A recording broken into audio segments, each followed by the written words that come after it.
A chill that had nothing to do with the hospital's overzealous air conditioning seeped into my bones.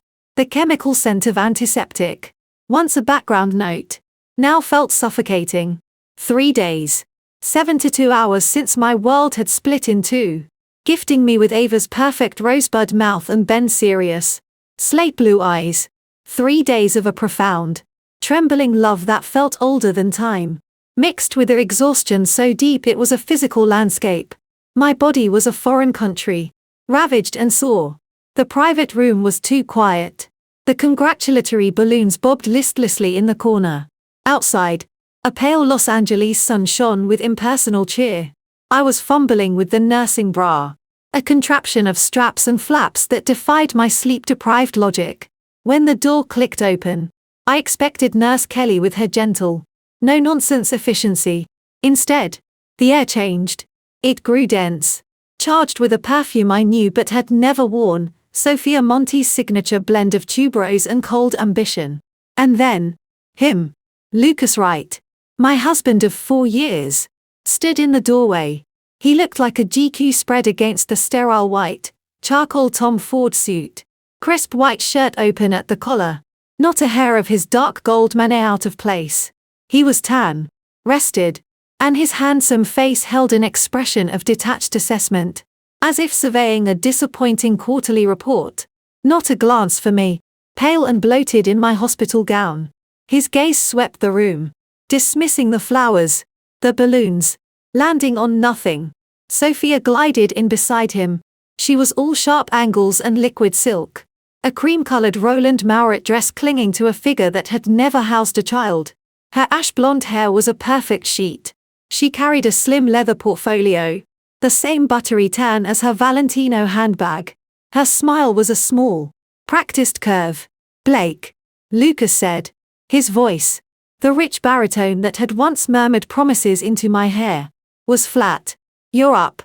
A stupid, hopeful part of me, the part that still lived in the memory of the man who'd brought me ginger ale and rubbed my back through morning sickness, sparked.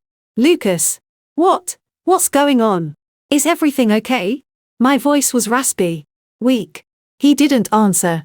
He walked to the window, his back to me, hands in his pockets. Sophia moved forward, placing the portfolio on the adjustable tray table.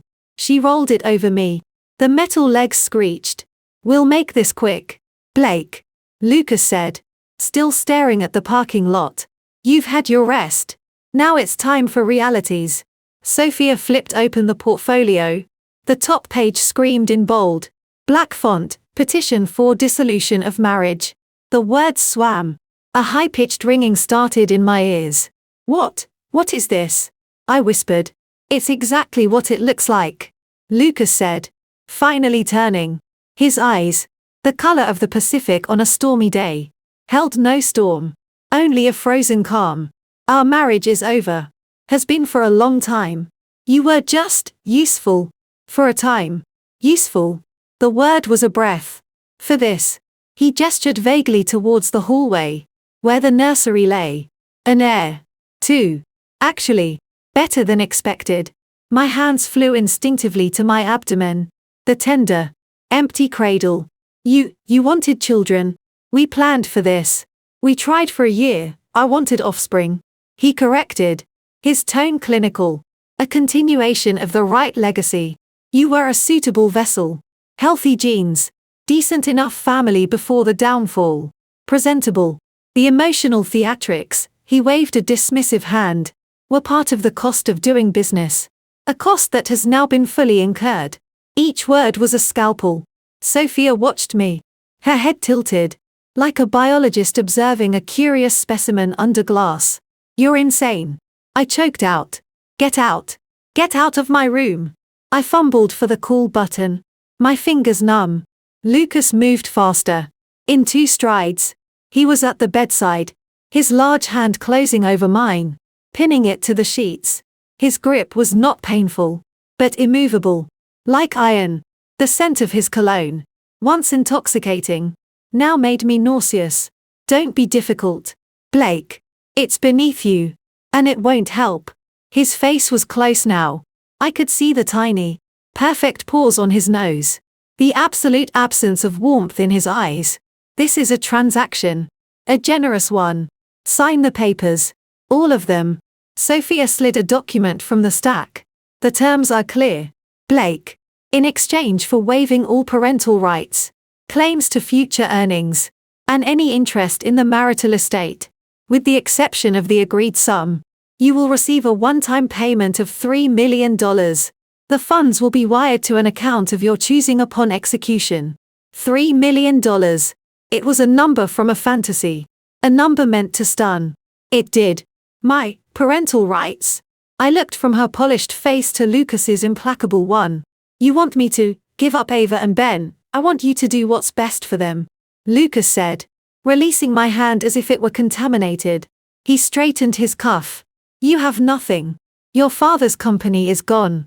Your mother is living on Social Security in Arizona. You have no career. No independent assets. You are, financially and socially, a non-entity. What kind of life can you give them? Struggling in some apartment? Hand-me-down clothes. Public schools. He painted the picture with cruel, precise strokes. The life I'd feared in my darkest moments. I'm their mother, I said. But it came out a plea, not a declaration. Biology is the least of it, Sophia said, her voice smooth as oil. Parenting is about resources, stability, access. Lucas can provide a world of opportunity. You would be an anchor, a sentimental, struggling anchor. This is because of you, isn't it? I spat at her, a surge of anger cutting through the shock. You want to play house with my husband and my children. Sophia's smile didn't falter. Lucas and I have an understanding. A partnership. I will be a devoted stepmother. We've already retained the best pediatrician in the city. A top-tier nanny agency is on standby. They will want for nothing. Except their mother. I whispered. Hot tears finally spilling over. Lucas sighed. A sound of profound exasperation. Spare me the melodrama. Blake. This is the real world. Love is a chemical reaction. Duty and legacy are what matter. You will sign. Today. Or what? I dared to ask. Wiping my cheek with the back of my hand. His expression shifted. Just a fraction. The coldness hardened into something more dangerous. Or I will make you wish you had. I will tie you up in court until those children are in middle school. My lawyers will depose every person you've ever known. We will subpoena your medical records, your bouts of anxiety in college, the prescription for antidepressants after your father died. We will paint you as emotionally unstable, unfit, a gold digger who trapped me with a pregnancy. You will not get a cent. And you will still lose them. The only difference will be the mountain of legal debt you'll drown in first. The threat hung in the air. Poison gas. I knew he could do it. Lucas Wright didn't make idle threats. His ruthlessness in business was legendary. I'd just never believed it could be turned on me. I need to see them. I stammered. A desperate stall. I need to think. There's nothing to think about, Lucas said, his patience clearly at an end. He nodded to Sophia. She placed a heavy, lacquered pen in my hand. It was cold. The highlighted lines. And at the end of each document, the notary is waiting downstairs. My vision blurred. The dense legalese on the page was a swarm of black insects. I saw phrases, permanently and irrevocably relinquishes all custodial and visitation rights, forever waives any claim to the minor children, Ava Elizabeth Wright and Benjamin James Wright, in consideration of the sum of $3,000,000,000. My hands were shaking so badly the paper rattled. I thought of Ava's tiny fingers, curled around mine, of Ben's soft hair against my cheek. I thought of my empty, aching arms. I thought of Lucas's lawyers, of courtrooms, of being declared unfit. I thought of my mother, who couldn't afford to help. I had nothing. No job. No home of my own. No money for a lawyer to match his. It was a chessboard, and he had taken every piece before I even knew the game had begun. A strange calm descended. The calm of absolute annihilation. The fight drained out of me, leaving a hollow, echoing shell. This was it. This was the man I'd loved. This was the truth. The money. I said, my voice a dead thing. When, upon execution and verification, Sophia said quickly, the wire will be initiated within the hour. I looked at Lucas. Did any of it mean anything? The wedding? Our home? Any of it, for a second? Just a fraction of a second. Something flickered in his eyes. Not remorse, but something like impatience with the messiness of it all. It served its purpose. He said quietly, now, sign. My signature, when it came, was a spidery, broken thing. Blake Ellen Wright. I signed on the highlighted lines. Page after page after page.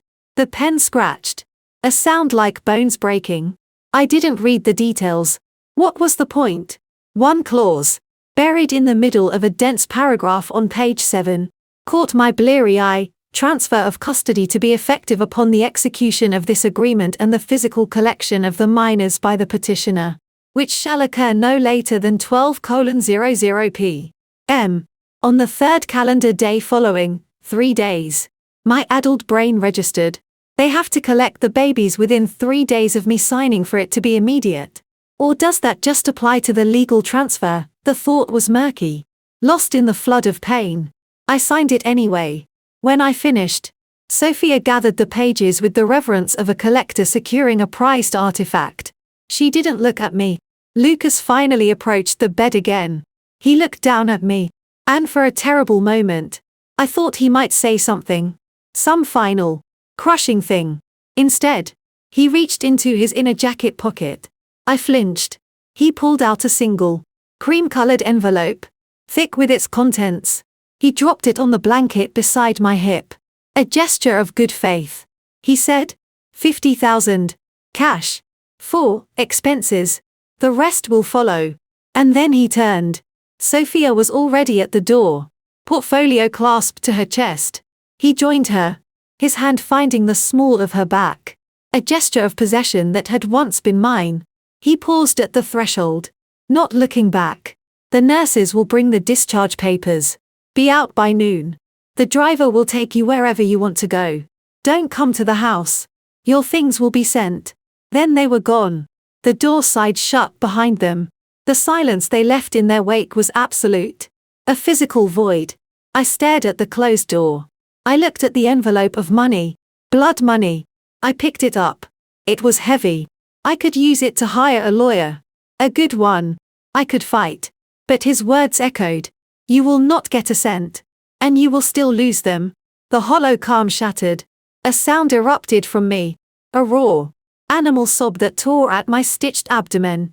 I crumpled the envelope in my fist. The crisp bills inside crackling like dead leaves. I cried for my babies. For the love I'd thought was real. For the future that had been stolen. I cried until I was empty. Until there were no tears left. Only a dry, heaving agony. The door opened again. Softly this time. Nurse Kelly stood there. A tray in her hands. Her kind, competent face was pale. Her lips pressed into a thin line. She'd heard. She must have heard everything. She set the tray down and for a long moment, just looked at me. Not with pity, but with a deep, knowing sorrow that held a spark of something else. Fury. She didn't say the usual comforting things. Instead, she walked to the window and looked out.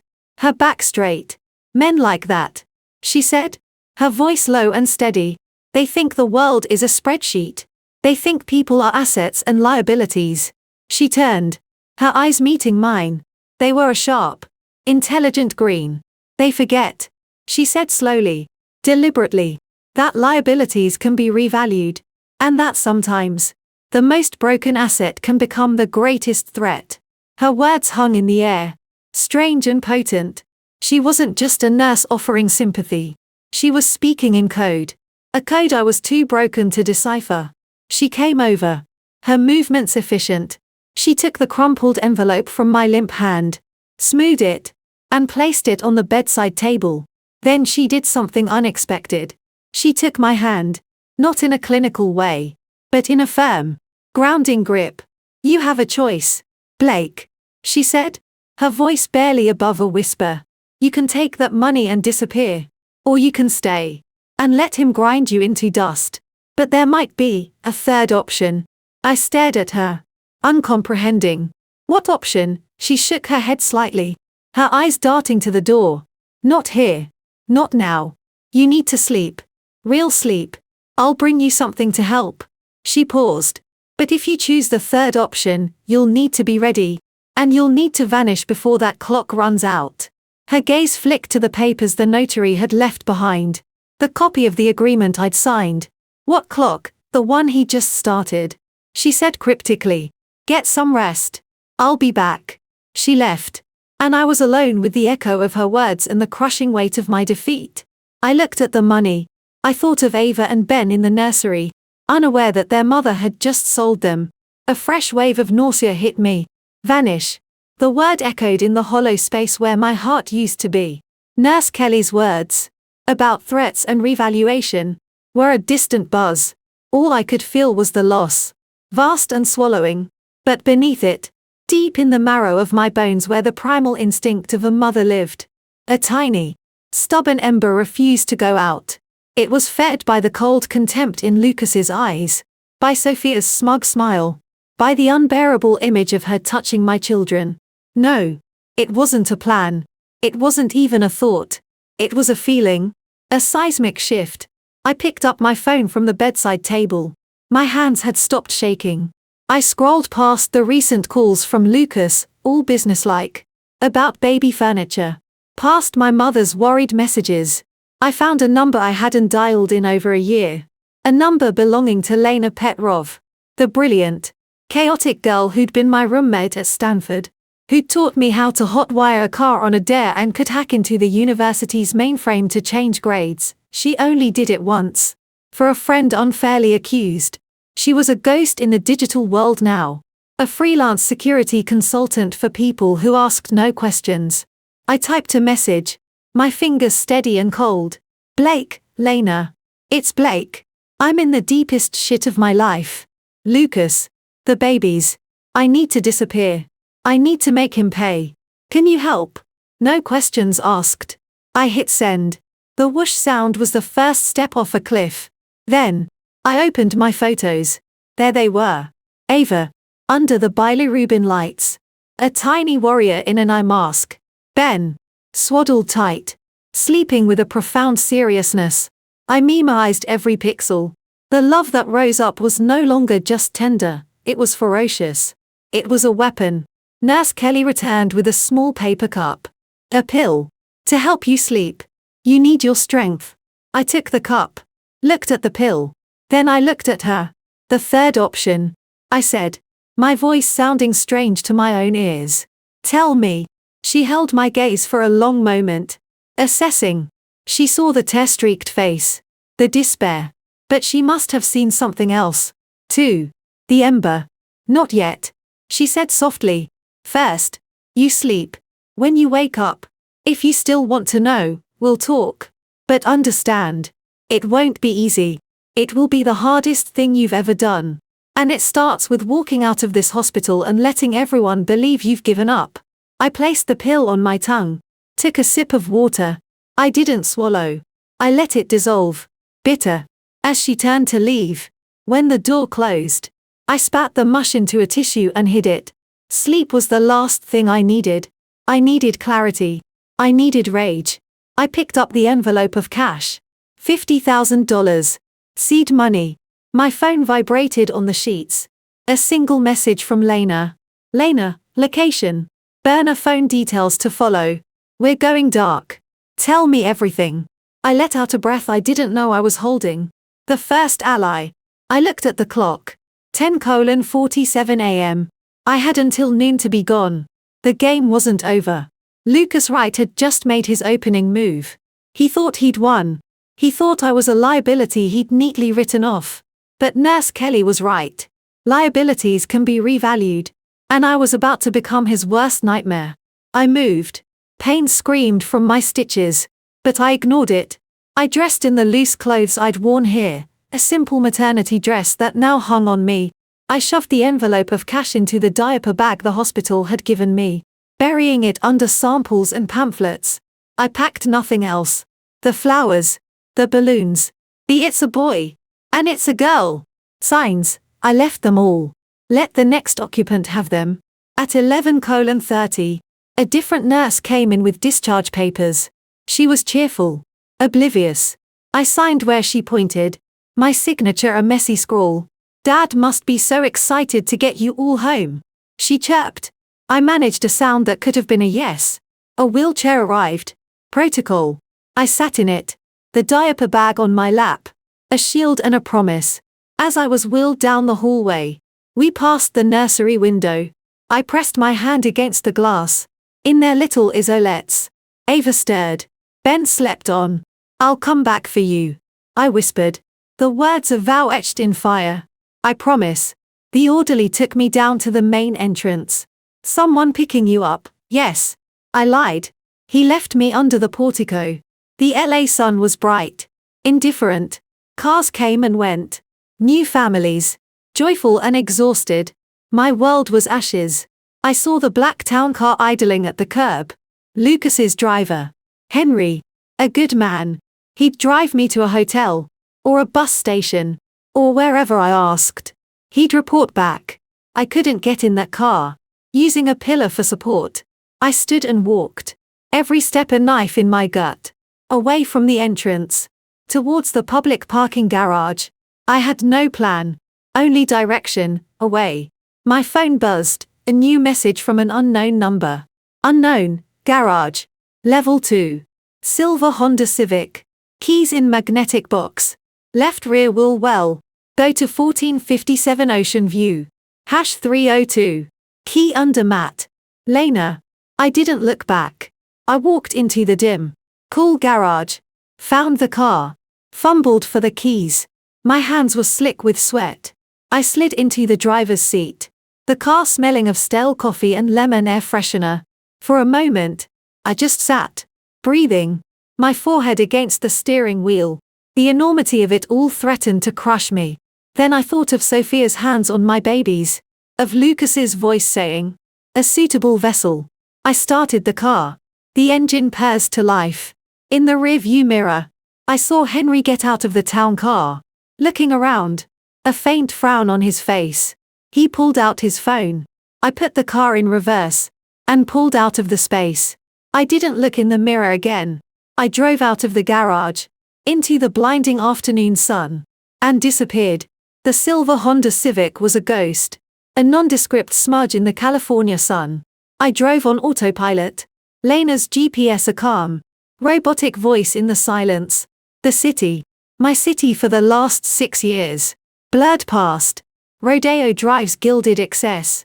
The stark geometry of downtown skyscrapers. The sun-bleached sprawl of East LA, it all looked alien. A diorama of a life that was no longer mine. The physical pain was a constant, deep throb. A brutal reminder of what I'd just lost. But it was dwarfed by the raw, howling void in my chest. Every stoplight. Every intersection. I fought the urge to U-turn. To race back to the hospital. To scream and claw and demand my children. But the image of Lucas's cold eyes. The weight of the signed papers. Held me in a vice of paralysis. He owned the law. He owned the power. He thought he owned my future. Ocean View Avenue was a misnomer.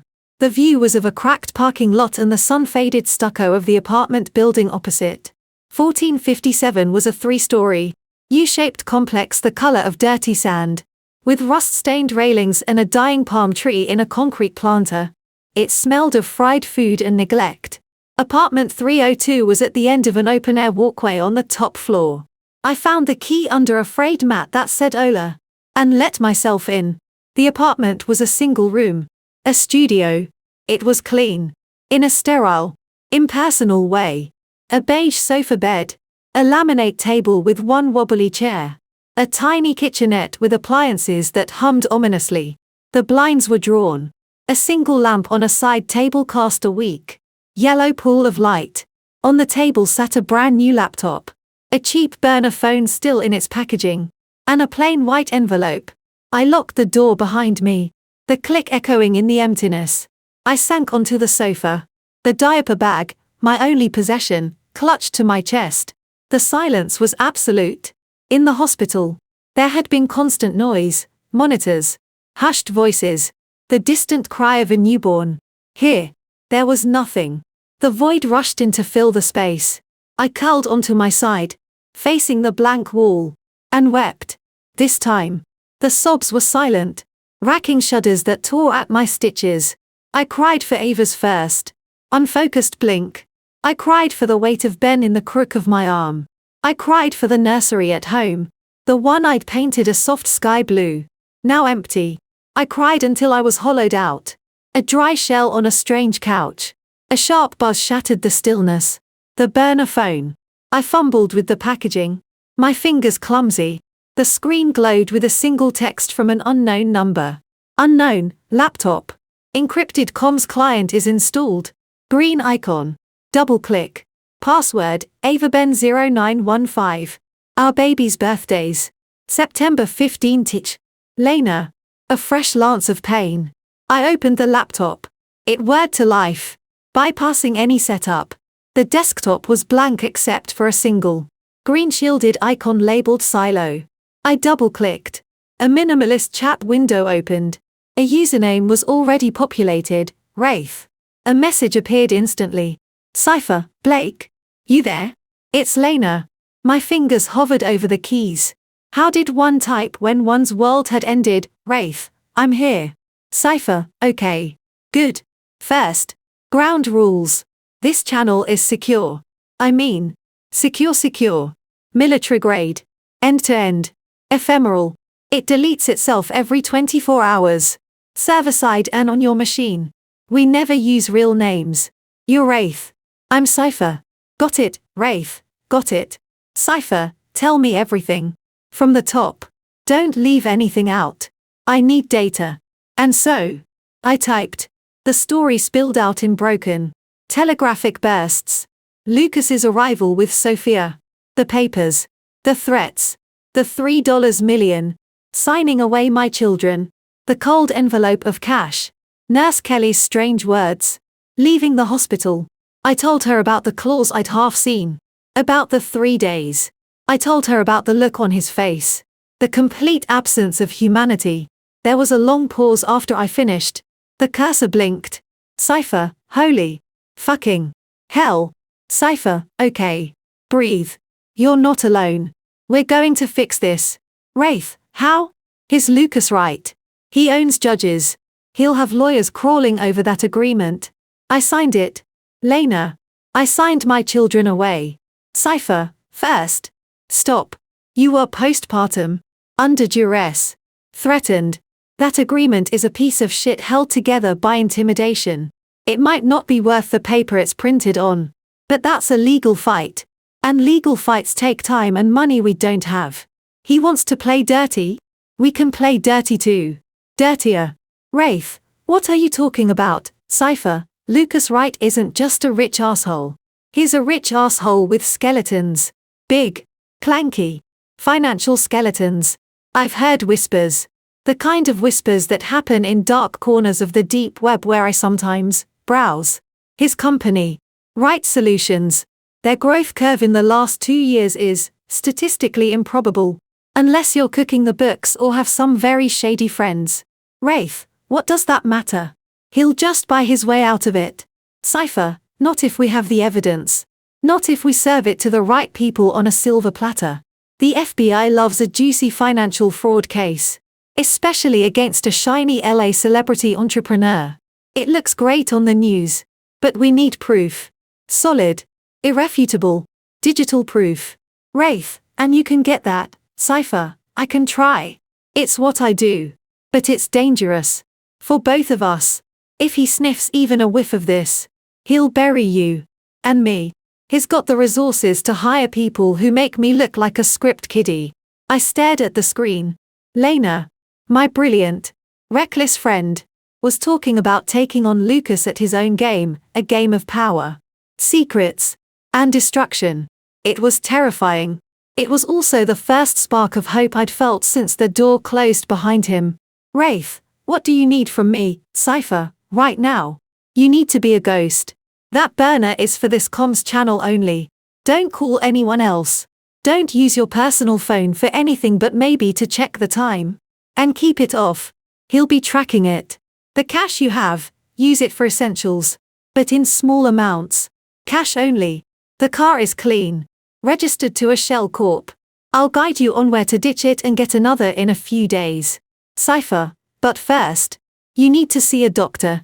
Those stitches. You can't fall apart physically. There's a clinic in East LA. La Clínica de la Familia. They don't ask questions. Pay cash. Go tomorrow. The nurse you mentioned. Kelly. Tell me about her. I described Nurse Kelly, her calm efficiency, the steel in her eyes, the cryptic warnings. Cypher, interesting. A wild card. Could be an ally. Could be a plant. We assume plant until proven otherwise. But her line about the clock, that aligns. The 3-day clause.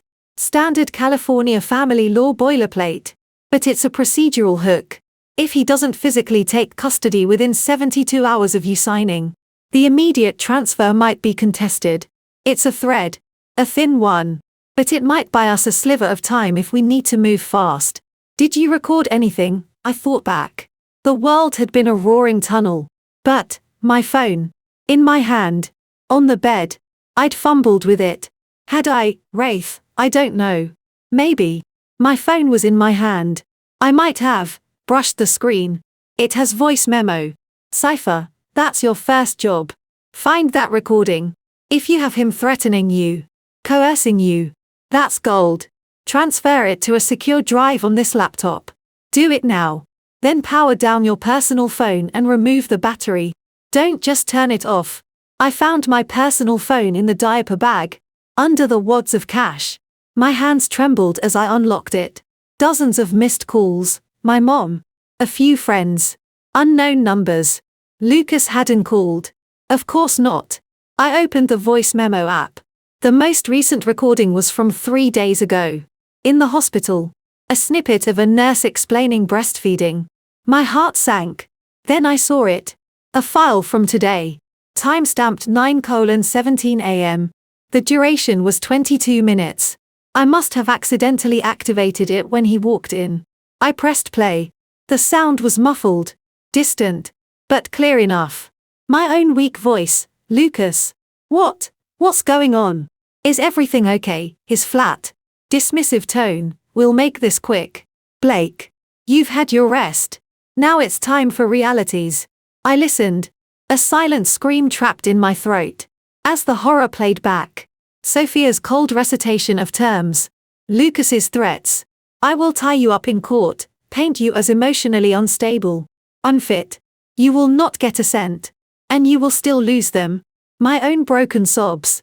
The scratching of the pen. The sound of the envelope dropping. His final, cold instructions. I had it. I had him. Tears streamed down my face again. But they were different. They were fury. Crystallized. I followed Lena's instructions. Transferring the file to the laptop. Encrypting it with a password she provided. Then I removed the phone's battery and SIM card. The little piece of plastic and metal felt like a lifeline severed. Wraith, I have it.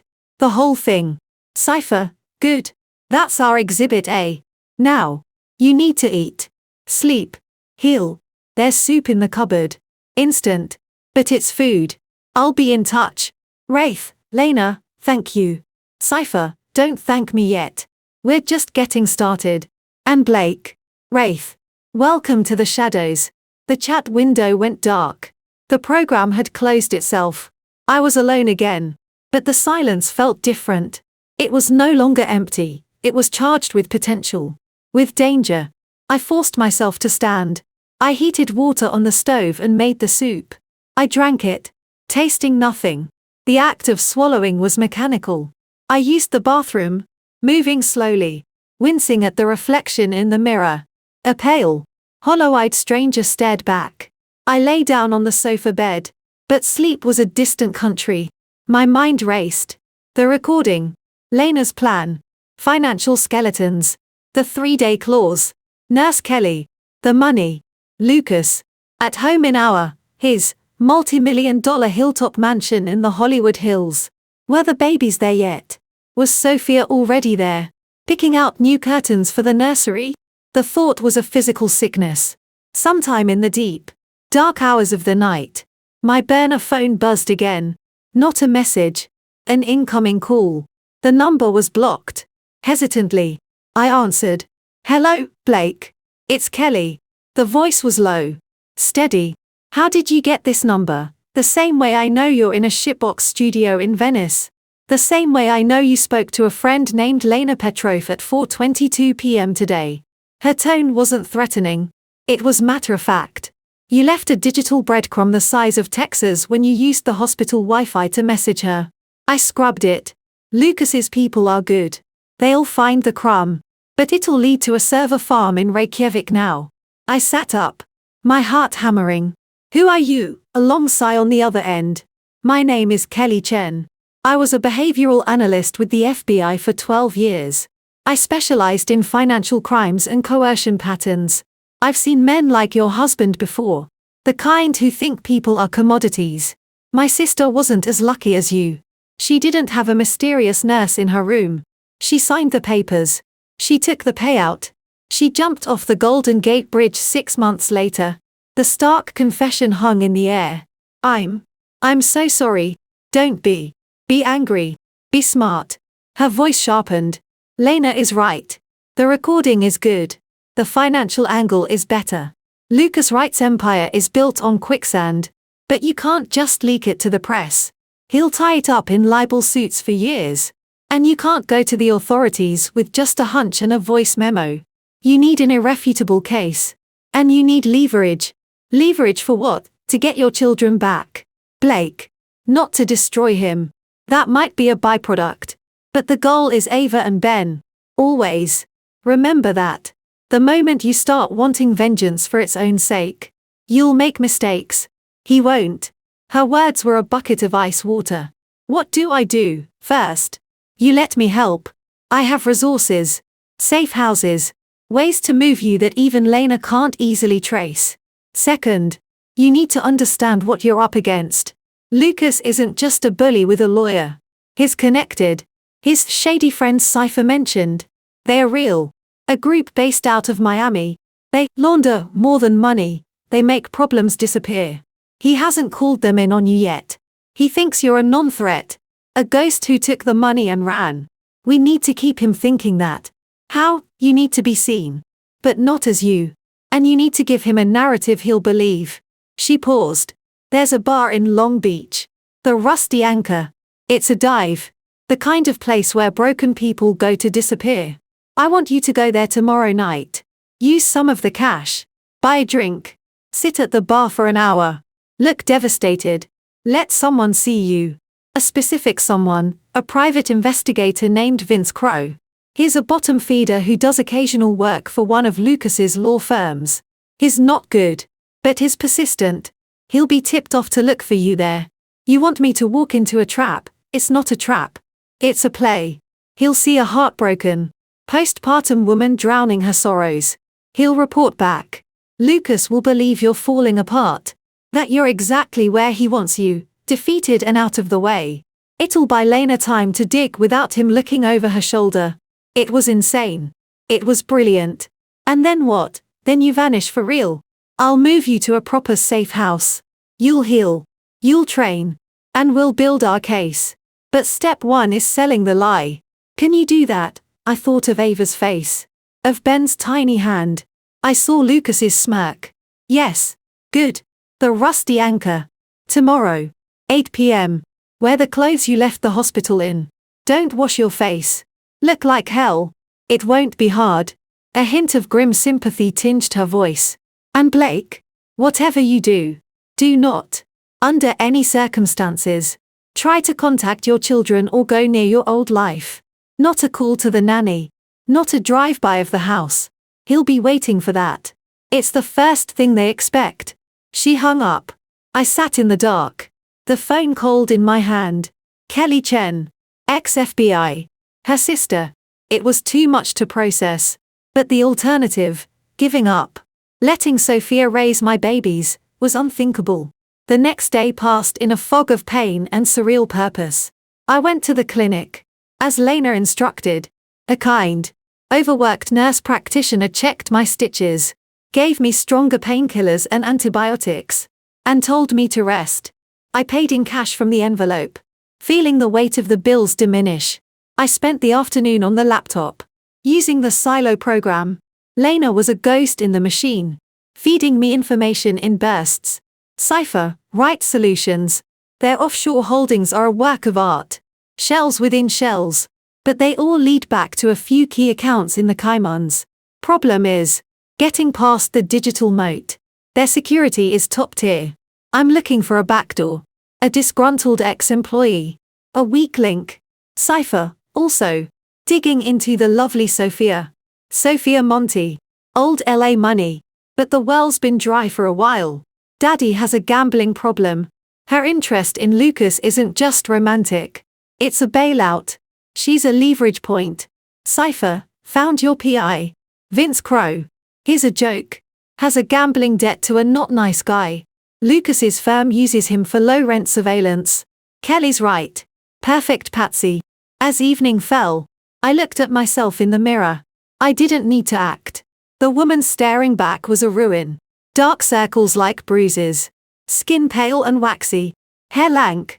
I put on the same maternity dress, now stained and rumpled. I didn't wash my face. I looked exactly like a woman who had lost everything. The rusty anchor lived up to its name. It was a dim, smoky cave that smelled of stale beer and lost dreams. I took a seat at the scarred wooden bar, the cash feeling obscene in my hand. I ordered a whiskey. Neat. I didn't drink it. I just stared into the amber liquid, letting the weight of the last 2 days settle on my shoulders. Slump my posture. I felt eyes on me, not the casual glances of the other patrons, but a lingering, assessing stare. From the corner of my eye, I saw him, a man in a cheap windbreaker, nursing a beer at a small table. Vince Crow. He had the weary, predatory look of a vulture accustomed to scraps. I let a single, silent tear trace a path through the dust on my cheek. I let my hand shake as I lifted the glass, pretending to take a sip. I looked broken. I was broken. But for the first time, the broken pieces felt sharp. After an hour, I laid a bill on the bar, slid off the stool as if the weight of the world was on me, and shuffled out into the night. I drove the silver Honda back to the Venice studio, taking a circuitous route, watching my mirror. No one followed. Inside, the apartment felt different. It was no longer just a hiding place. It was a bunker. A war room. The burner phone buzzed. Kelly. Unknown. He took the bait. Crow just filed his report. Subject observed at Rusty Anchor, Long Beach. Appeared highly distraught. Intoxicated. No signs of planning or outside contact. Confirmed defeatist profile. Lucas will be congratulating himself tonight. Pack your things. The car is compromised. Leave it where it is. Walk 2 blocks north to the corner of Pacific and Venice. A blue Toyota Camry with the license plate 2XJZ891 will be parked there. Keys in the same spot. New address is programmed into the GPS. Go now. And Wraith, welcome to the fight. I didn't have much to pack. The laptop. The burner. The dwindling envelope of cash. The diaper bag. I left the half-empty soup can. The unused toiletries. I left the key under the mat. I walked out into the cool night air. The diaper bag over my shoulder. At the corner, I found the Camry. As I slid into the driver's seat, I looked at the GPS. The destination was listed not as an address, but as coordinates. I typed them in. The route appeared, a winding path leading out of the city, into the stark, dark hills of Topanga Canyon. I started the car. In the rear-view mirror, the shabby studio building receded. Ahead, the road disappeared into the blackness of the canyon. I was leaving the city, leaving the ghost of my old life. I was heading into the shadows, to heal, to plan, to become the threat nurse Kelly Chen, had seen in me. The ember in my chest, fanned by fury and forged by loss, was now a small, steady flame. It lit the way into the dark. Lucas Wright thought he had won. He thought I was gone. He had no idea what was coming for him. Topanga Canyon, California. The Camry's headlights carved a feeble path through the absolute blackness. The canyon road was a serpent, coiling ever tighter, asphalt giving way to gravel, then to packed dirt. Civilization fell away, replaced by the scent of sagebrush, dry earth, and the distant, lonely cry of a coyote. The GPS's calm voice felt like a profanity in the wild dark. Finally, it announced, "You have arrived at your destination," as I rounded a bend to see a rusty mailbox, barely visible, with the number 77 hanging askew. A steep, unpaved driveway led up to a low-slung structure clinging to the hillside. The safe house was a weathered cedar A-frame, nearly invisible among the oaks and chaparral. A motion sensor light flicked on as I pulled up, illuminating a small porch. I killed the engine. The silence was profound, broken only by the thrum of crickets. My body screamed with exhaustion, pain, and the adrenaline hangover of the last 48 hours. The key was under a ceramic frog by the door. Inside, the air was cool and still, smelling of pine and dust. Kelly Chen's touch was evident. It was Spartan but functional. A worn leather couch faced a stone fireplace. A small, efficient kitchen. A hallway led to a bedroom and a bathroom. There were groceries in the cupboards, canned goods, pasta, coffee. A first aid kit and a bottle of heavy-duty painkillers sat on the counter with a note, "For the physical pain. The other kind takes longer." I collapsed on the couch, the diaper bag spilling its contents. The envelope of cash, now significantly lighter. The burner phone. The laptop. My own dead phone. Batteryless. In the quiet, the reality of my isolation was a physical weight. I was alone, hunted, and my children were in the arms of a monster.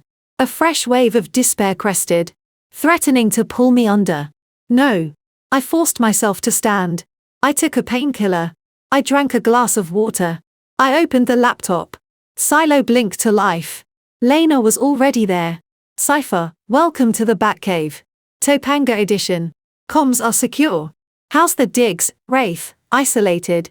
Safe. For now. Cypher, good. Time to work. I've been digging into the money trail. Right Solutions public books are a masterpiece of creative accounting. But their private ledgers, those are a different story. I found a backdoor. An idiot system administrator who used the same password for the company's secure server as he did for his fantasy football league. Amateur hour. My heart jumped. "You're in, Cypher." "Not yet. But I'm in the lobby. The server has a mirror in Zurich. I'm trying to spoof the access logs. Tricky.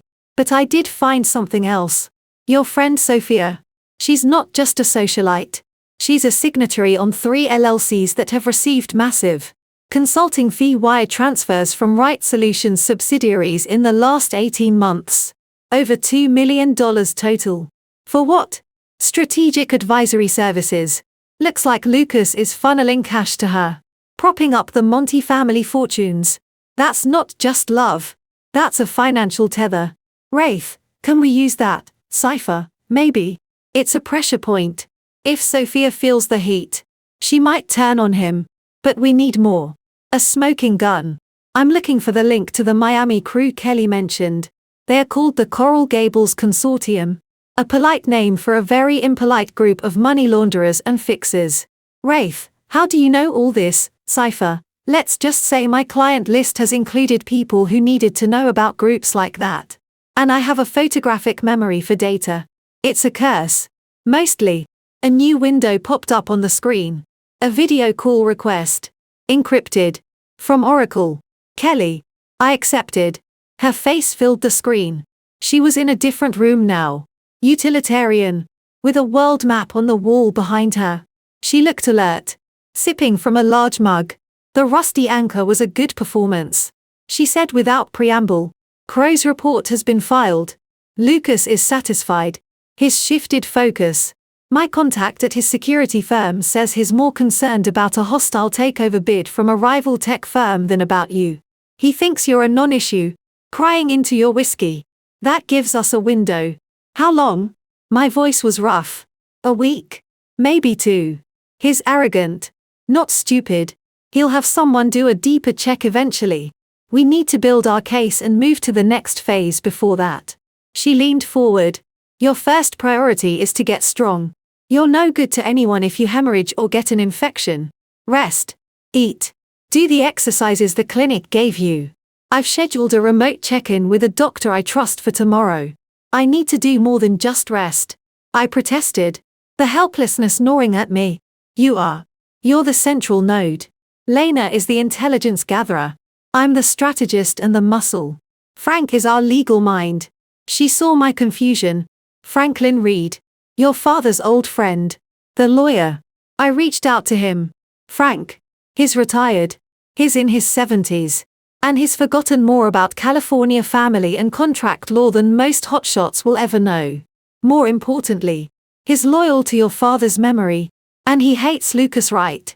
Thinks he's a puffed-up pirate in a Bryony suit. He's on board. He's reviewing the divorce agreement you signed. Line by line. A flicker of warmth. The first in days. Frank Reed had been a constant in my childhood. A bear of a man with a booming laugh and a fierce sense of justice. Is it hopeless? The agreement, Frank's initial take. It's legally binding. You signed it. But. She held up a finger. It's vulnerable on multiple fronts: undue influence, coercion, lack of independent counsel, and your postpartum condition. The 3-day clause is also interesting. It's standard, but it creates a procedural timeline. If we can prove he failed to meet its conditions, or that the entire execution was invalid, it opens a crack. A small one. But we're not just going to fight it in family court. We're going to make the entire foundation of his life so toxic that the agreement becomes irrelevant. That's where Lena comes in. The money. The money. Kelly confirmed. And the connections. We need a two-pronged approach. Legal and extra-legal. We need to find something so damaging. The threat of its exposure will force him to the table. To give you back the children. Cleanly. Quietly. And if he doesn't? If he fights, Kelly's expression was grim. Then we burn it all down. And we make sure the world watches. But that's the last resort. For the children's sake. A quiet resolution is preferable. Now. Your task. Besides healing. I need you to think. Did Lucas ever talk business at home? Take calls. Have meetings. Mention names. Projects. Anything that seemed off? Even in passing. I closed my eyes. Trying to push past the fog of grief and exhaustion. The memories were tainted now. Every moment of domesticity revealed as a lie. He was always on the phone. Leveraging assets, restructuring debt, offshore viability. He had a study. He'd go in there and lock the door. Sometimes he'd get angry. I'd hear him yelling. Once. About a Cayman funnel being too slow. Another time, he was talking to someone. Sounded frustrated. He said, "The Coral Gables guys need their VIG. Tell them the shipment is delayed but the product is moving." I thought it was tech hardware. On the screen. Kelly and Lena shared a look. Product. Lena muttered. Her fingers flying over a keyboard I couldn't see. That's a common euphemism. Could be anything. But VIG is street for vigorish. Interest on a loan. He's borrowing from them. Or paying them for services. What kind of services? I asked. Dread coiling in my stomach. The kind that don't involve signing contracts. Kelly said flatly. Intimidation. Bribery. Disappearances. Keep thinking. Blake. Anything else? A memory surfaced. Sharp and cold. A few months ago. He came home very late. Agitated. He'd been with Sophia. I heard them arguing in the foyer before she left. He was saying, "It's not a good time. The auditors are sniffing around the Starlight project." She said, "I don't care. My father needs the infusion now. Or they'll start breaking his fingers." Lucas said, he said, "Fine. Use the Bimini route. But tell your father this is the last time. I'm not Atlas. I can't hold his world up forever." Starlight project. Lena repeated, typing furiously. Bimini. That's in the Bahamas. A known transit point for all sorts of things. I'm cross-referencing. Good. Kelly said. Very good. Now, get some sleep. Frank will be in touch via Silo tomorrow.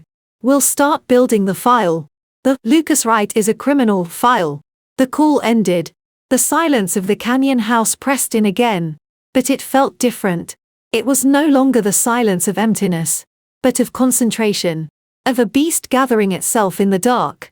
Day 4. Franklin Reed's face, familiar and weathered, appeared on my screen the next morning. He looked older, his jowls heavier, but his eyes behind his thick glasses were as sharp as ever. "Blake. Honey," he said, his voice a gravelly rumble. "My God. Your father would have shot that son of a bitch on sight." He shook his head. "All right. Sentiment later. Business now. I've read this abomination of a document." He held up a printed copy of the divorce agreement. "It's legally enforceable, but it stinks. The coercion angle is our best bet. Especially with that recording. The fact that you signed it 3 days postpartum. Alone. Under direct threat. With no counsel present. Any judge with a heartbeat will look sideways at it. But," he emphasized, "Lucas will have a battalion of lawyers arguing you were of sound mind. That the sum was generous. That you're just having seller's remorse. We need more than just," he said. She said, "We need to prove a pattern of coercive, fraudulent, or illegal behavior that invalidates the entire context of the agreement. That's where Kelly and your hacker friend come in." "What about the 3-day clause?" I asked. "Ah." Frank's eyes gleamed. "Standard language, physical collection of the minors by the petitioner, no later than 12:00 p.m. on the 3rd calendar day following execution. He took the children from the hospital the day you signed." "Correct," I nodded. The memory of fresh wound. "Yes. That afternoon. So he fulfilled that. It's not our silver bullet. But it's a thread. If we can prove the execution itself was invalid, the collection based on that invalid execution is also suspect. It's a house of cards. We just need to pull the right one." He leaned closer to the camera. "Now, I'm going to start drafting a motion to vacate the agreement. But we don't file it until we're ready to go nuclear. Once we file, the war is public. He'll know you're fighting. We want all our artillery in place first." "Understood, understood. Good girl. Now, you let the old warhorse do his thing. You focus on getting your strength back. You're going to need it." He signed off. Day 5-7. A routine emerged, surreal in its domesticity against the backdrop of the looming war. I followed the doctor's instructions. I took walks along the fire trails behind the house, my body slowly mending. I ate. I slept fitfully, haunted by dreams of my baby's cries. I spent hours on the laptop, a student in a crash course on corporate fraud and revenge. Lena was a constant, ghostly presence. Cypher, bingo. The Starlight Project. It's a shell, a subsidiary of a subsidiary, registered in Delaware, banked in Luxembourg. Its sole purpose seems to be receiving inflated invoices from a company called Nassau Logistics and then funneling the profits to another shell in the British Virgin Islands. Nassau Logistics has a board member whose cousin is a known associate of the Coral Gables Consortium. The money is being washed. Blake. Millions. Cypher, more on Sophia. She's in deep. Her father, Alberto Monti, has debts to some very unpleasant people in Vegas. Not the casino kind. The broken kneecap kind. Lucas's payments to her LLCs coincide almost exactly with large withdrawals from Monty's accounts. Lucas is keeping the wolves from Sophia's door. That's a powerful leash. Cypher, I'm trying to get into Lucas's personal encrypted server. It's a beast. Military grade. But everyone has a weakness. I'm looking for his. Kelly was my drill sergeant, my strategist, and my therapist. Your emotional state is a weapon he'll try to use. She said during one of our calls. We're going to turn it into armor. You're not just a victim. You're a mother whose children were stolen. Remember that rage. Channel it. But control it. Never let him see you sweat. From now on, every move is calculated. She had me practice. Practice lying. Practice telling a cover story about being a writer on a retreat. Practice keeping my face neutral. My voice steady. You're learning to wear a mask. She said. The mask of a woman who isn't planning to tear her husband's world apart. Day 8. The quiet shattered. Lena's message was a single. Stark line, cipher, his looking. Not Crow. Upgraded. His hired Cerberus. Kelly's face on the video call was grim. Cerberus International. Private security. Ex-Special Forces. Ex-Mossad. Ex-MI6. The best money can buy. They're not pies. They're hunters. Lucas is getting nervous. Or paranoid. Or someone spooked him. How did they find me? Panic. Cold and sharp. Lanced through me. They haven't. Not yet. But they're good. They'll be retracing your steps. Using methods Crow couldn't dream of. The hospital footage. Traffic cams. The car switch in Venice. The rusty anchor sighting was a good misdirection. But it only sends them to Long Beach. It won't hold them forever. We need to move you. Tonight. Where? Somewhere closer to the beast. The last place he'd look. A faint, hard smile touched her lips. Beverly Hills. What? That's insane. It's brilliant. He'll have his people scouring Skid Rows. Bus stations. Cheap motels from here to Tijuana. He won't expect you to be 5 miles from his front door.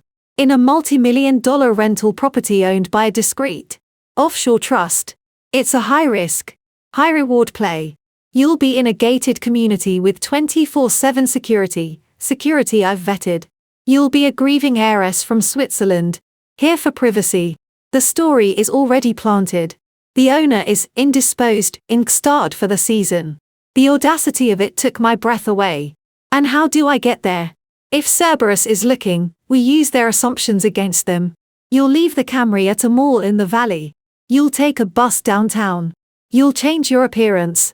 Then you'll get into a town car that belongs to a livery service used by half the embassies in LA. It'll take you to the house. Clean. Untraceable. Boring. She looked at me, her gaze assessing. Can you do it? I thought of the cribs in the nursery I'd decorated. Of Sophia's hands on them. Yes. The move the next 12 hours were a lesson in controlled paranoia. I followed Kelly's instructions to the letter. I left the Camry in a vast mall parking lot. Wiping it down first. I wore a baseball cap, sunglasses, and a nondescript hoodie Lena had delivered. I boarded a crowded city bus. My heart in my throat every time someone looked at me twice. Downtown. In the echoing chaos of Union Station. I ducked into a restroom. In a stall. I changed into a simple but elegant black dress and low heels from a bag I'd carried. I stuffed the hoodie and cap into the bag. I applied light makeup. Just enough to look polished. Not like someone hiding. I looked like 100 other affluent young women in the city. The town car was a black Mercedes. The driver, a silent, professional man in a suit, nodded as I gave the name on the reservation, Elise Moreau. The drive to Beverly Hills was smooth. We passed streets I knew. Shops I'd frequented. A life that felt like it belonged to someone else. The car slid through ornate gates into a community of sprawling, secluded estates. The house was a modern masterpiece of glass and steel, all sharp angles and reflecting pools. It felt like a beautiful cage. Inside, it was coldly luxurious. Floor-to-ceiling windows looked out over a manicured garden and the glittering cityscape beyond. In the distance, I could almost pick out the hill where Lucas's house, my old home, sat. A new laptop and burner phone waited on a vast marble kitchen island, along with a file folder. I opened it. It contained photographs, taken from a long lens, but clear. Lucas, leaving a trendy restaurant in West Hollywood. Sophia on his arm, laughing. Lucas, getting into his Bentley. And then, my breath caught. A photo taken through a window. A nanny, a woman I didn't recognize, was holding a baby. Ben. He was wearing a blue onesie I'd never seen. The next photo showed the same nanny pushing a double stroller through a park. Ava and Ben. Both there. They looked healthy, unaware. A note from Kelly was paperclipped to the photos, monitoring. They are safe and well cared for. For now. Use this. Let it fuel you. Not break you. I traced the outline of Ben's face through the photograph. The rage that rose in me was clean, sharp, and focused. It wasn't the desperate, helpless anger of the hospital room. It was a cold, calculating fury. I opened the new laptop. The silo icon was there. A message from Lena was waiting. Cypher, welcome to the lion's den. I'm in. Not all the way. But I found a crack. Lucas's arrogance. He uses a password manager. But the master password hint for his personal email is his mother's maiden name plus his first pet. Took me 2 hours to find his mother's genealogy records and an old, deleted Facebook post about a dog named Bandit. His personal email is now an open book. And it's a treasure trove of idiocy. Cypher, he's communicating with someone in Miami. Coded, but not well. Talking about shipments, inventory clearance, and regulatory compliance issues that need special handling. Attached are invoices for consulting services from a company called GCG Solutions to Right Solutions. The amounts are insane. GCG is a front for the Coral Gables Consortium. This is the link. This is the proof he's paying a criminal organization. My fingers flew over the keyboard. Wraith, is it enough, Cypher, for us? Yes. For the feds? Maybe. It's probable cause. But we need more. We need something that ties it directly to violence. Or to a specific crime. We need the special handling explained. We also need to be careful. If he finds out I've breached his personal email, he'll change everything. And he might escalate against you.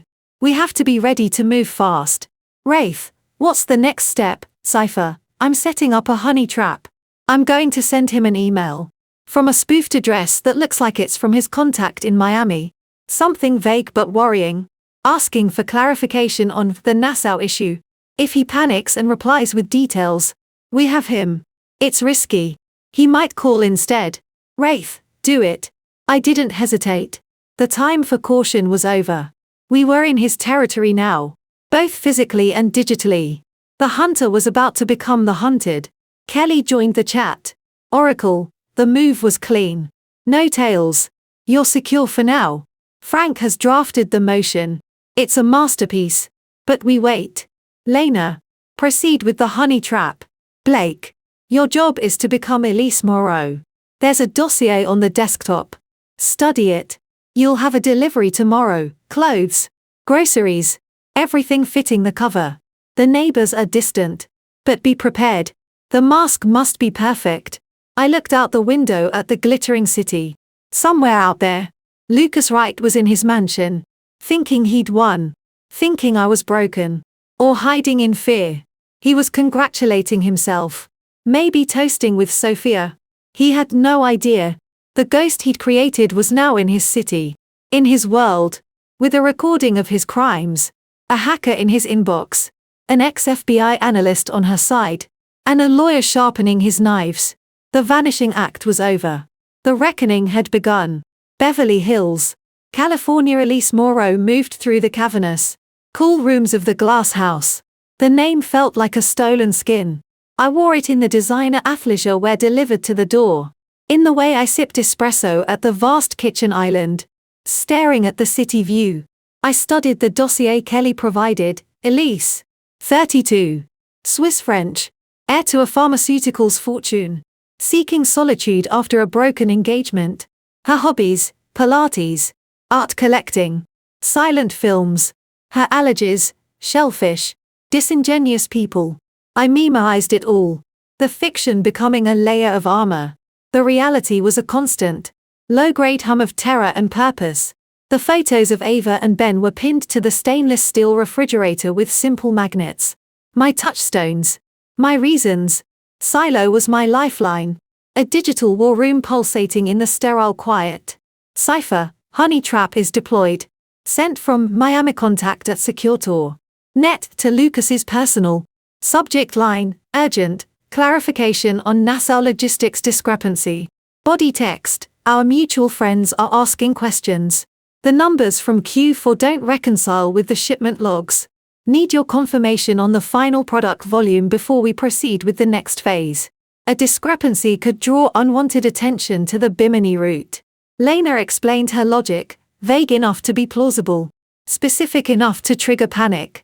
Product volume could be drugs, cash, anything. Bimini route is the hook he used with Sophia's father. If he's guilty, he'll bite. Hours ticked by. The silence from Lucas's inbox was a torment. Frank Reed's gruff voice arrived via a secure audio file. Blake. Honey. The motion to vacate is ready. It's a thing of beauty. Cites coercion. Fraud. Violation of public policy. And includes a preliminary psychological assessment from a top forensic psychiatrist, a friend of mine, who's reviewed the hospital records and the recording. He'll testify that you were in no state to consent to a parking ticket. Let alone this. But listen to me. The minute we file this, the clock starts for real. He'll be served. His lawyers will go thermonuclear. They'll seek a restraining order against you. Allege parental alienation. The works.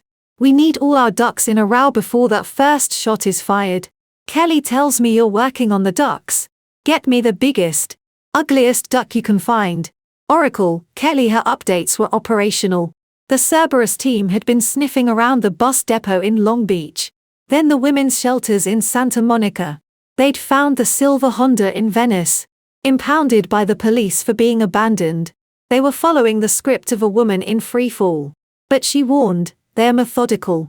They'll widen the net. The Elise cover is solid, but it needs to hold up to casual scrutiny. I've arranged for a friend to visit you tomorrow. A social call. It's a stress test. The friend was a woman named Greta, ostensibly another European expat in the gated community. She arrived at 11 a.m., bearing macarons from a famed bakery.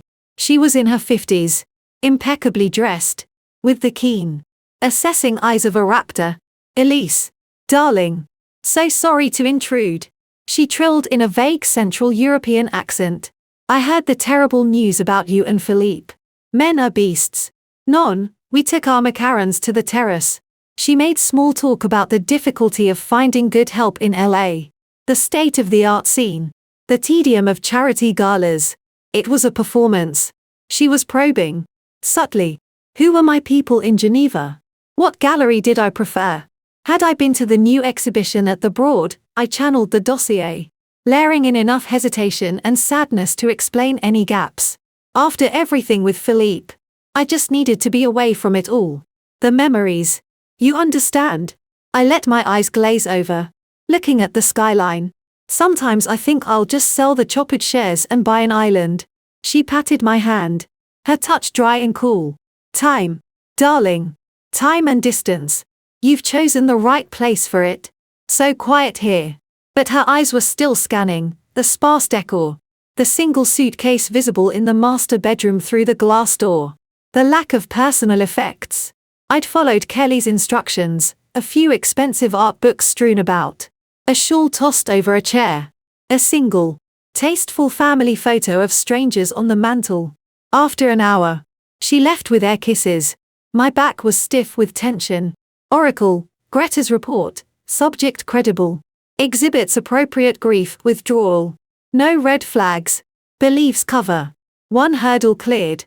But Cerberus doesn't rely on neighborhood gossip. Day 10 Lena's message was a single, triumphant word, cipher, got him. The reply from Lucas's personal email to the spoofed Miami address appeared on my screen. Forwarded by Lena. From, Lucas write to, Miami contact at Secure Tour. Net subject, urgent, clarification on Nassau logistics discrepancy. The product volume is correct as per the manifest. 200 units. 99. 1% purity. Batch designation starfall. The discrepancy is in the shipping weight logged by the Port Authority in Freeport. A known issue with their calibrated scales.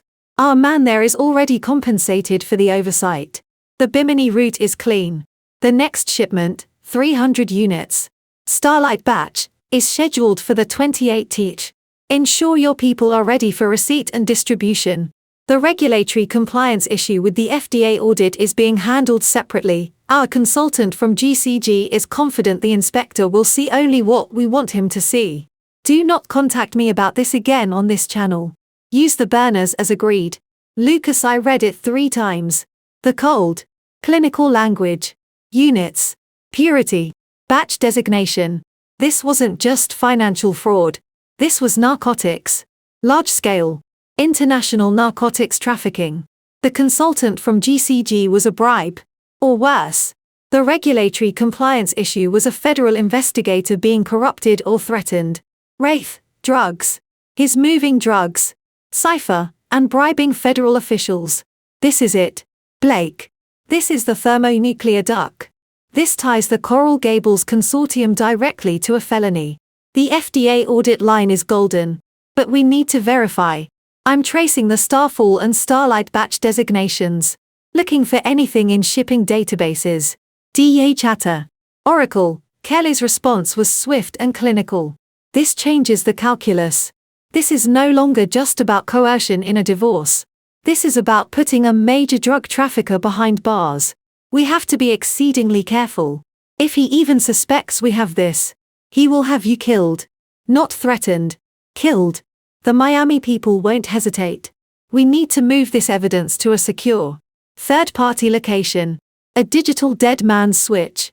A what? I asked over the now constant secure voice channel we used. A file. Encrypted.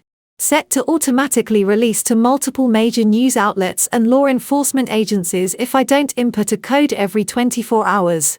If I disappear. Or you disappear. The truth comes out. It's our insurance policy. Lena. Set it up. Use the email. The financial data. Everything. Blake. You need to prepare for a potential emergency extraction. If the house is compromised, you have 60 seconds. There's a panel in the master closet floor. It leads to a crawl space that exits into the garden of the empty house next door. A car is always staged 2 blocks over on Camden Drive. Keys in the wheel well. You run.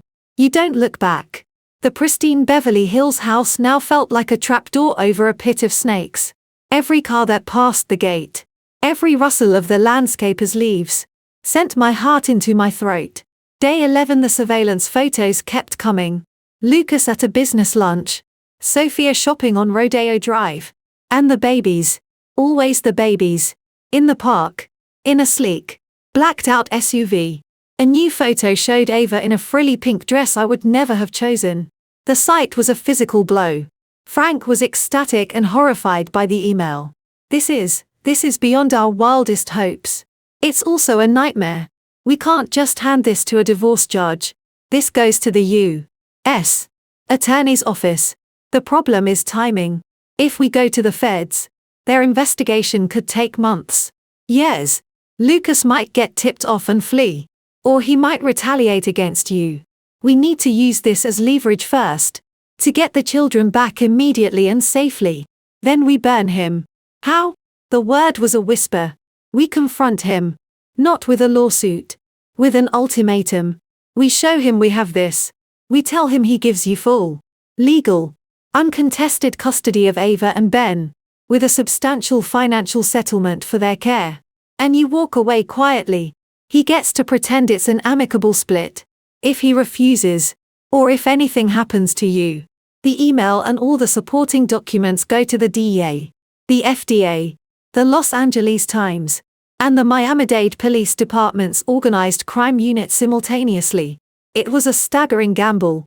It required facing him again. It required looking into those cold eyes and not breaking. I can do it. I heard myself say. The voice steady. Alien. Not yet. Kelly cut in. We need more. The email is strong. But it's one piece of evidence. He could claim it's fabricated. That Lena hacked him, which is true. We need something physical. Corroboration. A second source. Day 12. The second source came from an unexpected direction. Sophia. Lena, monitoring Sophia's financially precarious life, intercepted a panicked email from Sophia to her father. Sophia, Papa, is getting paranoid. Asking about Blake again. Hired some scary new security people. He's talking about tying up loose ends and mentioned the GCG solution for persistent problems. I'm scared. What if he thinks I'm a loose end? The money isn't worth this. I want out. Alberto Monti, stay calm. Principessa. He needs you. You're his respectable front. Just keep smiling. Get the prenup signed. Once you're Mrs. Right. Half of it is yours. Then we can discuss an exit. She's afraid of him. I said. Reading the exchange. And he's talking about the GCG solution, that's the Miami crew. For persistent problems. That's me. Oracle, this is an opportunity. Sophia is a crack in his armor. A scared, greedy crack. We can exploit this. But carefully. If we approach her directly, she'll run to Lucas. We need to apply pressure indirectly. Lena had an idea. Cypher, Alberto Monti's debts. The Vegas people. What if they got a little more insistent? An anonymous tip about where he'll be playing poker this weekend. If they lean on him hard, he'll lean on Sophia. Who'll panic and maybe do something stupid. Like look for a way out that doesn't involve Lucas. Kelly approved. Do it. Non-violent, but persuasive. Let's see if we can make Sophia come to us. Day 13. The pressure on the Monties worked faster than anticipated. Lena, posing as a disgruntled employee of the casino, sent details of Alberto's markers and his schedule to the collection department. The result made the Las Vegas Review-Journal's crime blotter. Prominent local businessman assaulted outside the Mirage. Suffered minor injuries. Police investigating. The article didn't name the assailants. But the message was clear. Sophia's digital activity went haywire. Frantic searches for how to get witness protection. Divorcing a powerful man. Transferring assets offshore quickly. She tried to access the LLC accounts Lucas had set up for her. But Lena had already subtly changed the banking passwords, funneling the login attempts into a loop. Sophia was locked out of her own escape fund.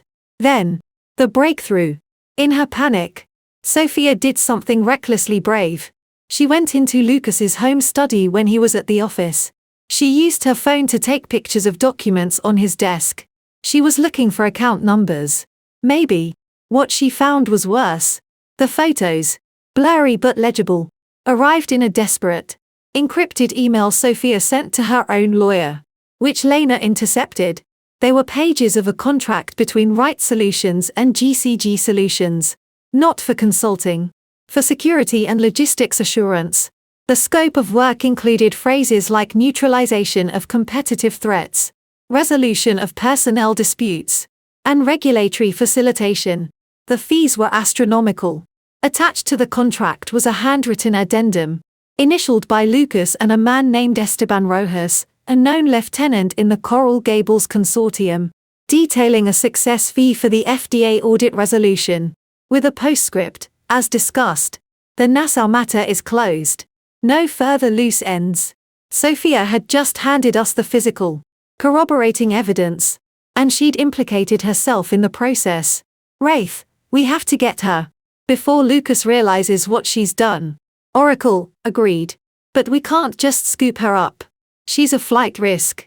We need to make her an offer she can't refuse, and ensure her cooperation is tied to her survival. Lena, can you fabricate evidence that implicates her more deeply? As a co-conspirator? Something we can hold over her. Cypher, already on it. Forged emails between her and GCG discussing the bribe. Backdated. Watermarked. The works. Enough to make a prosecutor drool. We'll offer her a deal, her testimony and these documents. In exchange for immunity and a new identity. We'll dangle the threat of the forged emails if she balks. Day 14. The hunter was circling, unaware his own den was crumbling. Kelly orchestrated the contact. A burner phone was delivered to Sophia's usual yoga studio. Inside her mat bag. A note, for your father's other knee. Call. We can help you disappear from him for good. A friend of Blake's. Sophia called within the hour. Her voice a tight whisper. Who is this? Someone who knows about GCG. Nassau. And the loose ends Lucas is talking about. Kelly said. Her voice calm and authoritative. We know you're scared. We know you took pictures. We have them. The Vegas people. That was us. A taste. The next taste will be the feds at your door. With evidence placing you at the heart of a drug trafficking and bribery conspiracy. Unless you help us. A choked sob. I don't know anything, you know enough. And you have the pictures. Here's the deal. You get us the original documents you photographed. You wear a wire. You get Lucas to admit. On tape. To coercing Blake. To the Nassau shipment. To the FDA bribe. You do that. And you get full immunity. We'll hand you the forged documents that show you were working with us from the start. You walk away. Your father's debts are restructured. You get a new identity. A modest stipend. You live. And if I say no, then we release everything we have on you and Lucas to the authorities and the press tomorrow. You'll be arrested as an accomplice. Your father will be swimming with the fishes in Lake Mead within a week. Your choice. Sophia. Ally or asset? Forfeited asset. The silence on the line was absolute. We could almost hear the calculations spinning in her head, the glamour, the money, the fear. What do I have to do? The resignation in her voice was complete. Kelly laid out the plan. A gala. The museum's annual fundraiser. In 3 nights. Lucas would be there, receiving some hollow Philanthropist of the Year award. Sophia would wear a wire. She would get him to talk. In a secluded corner. We would have backup.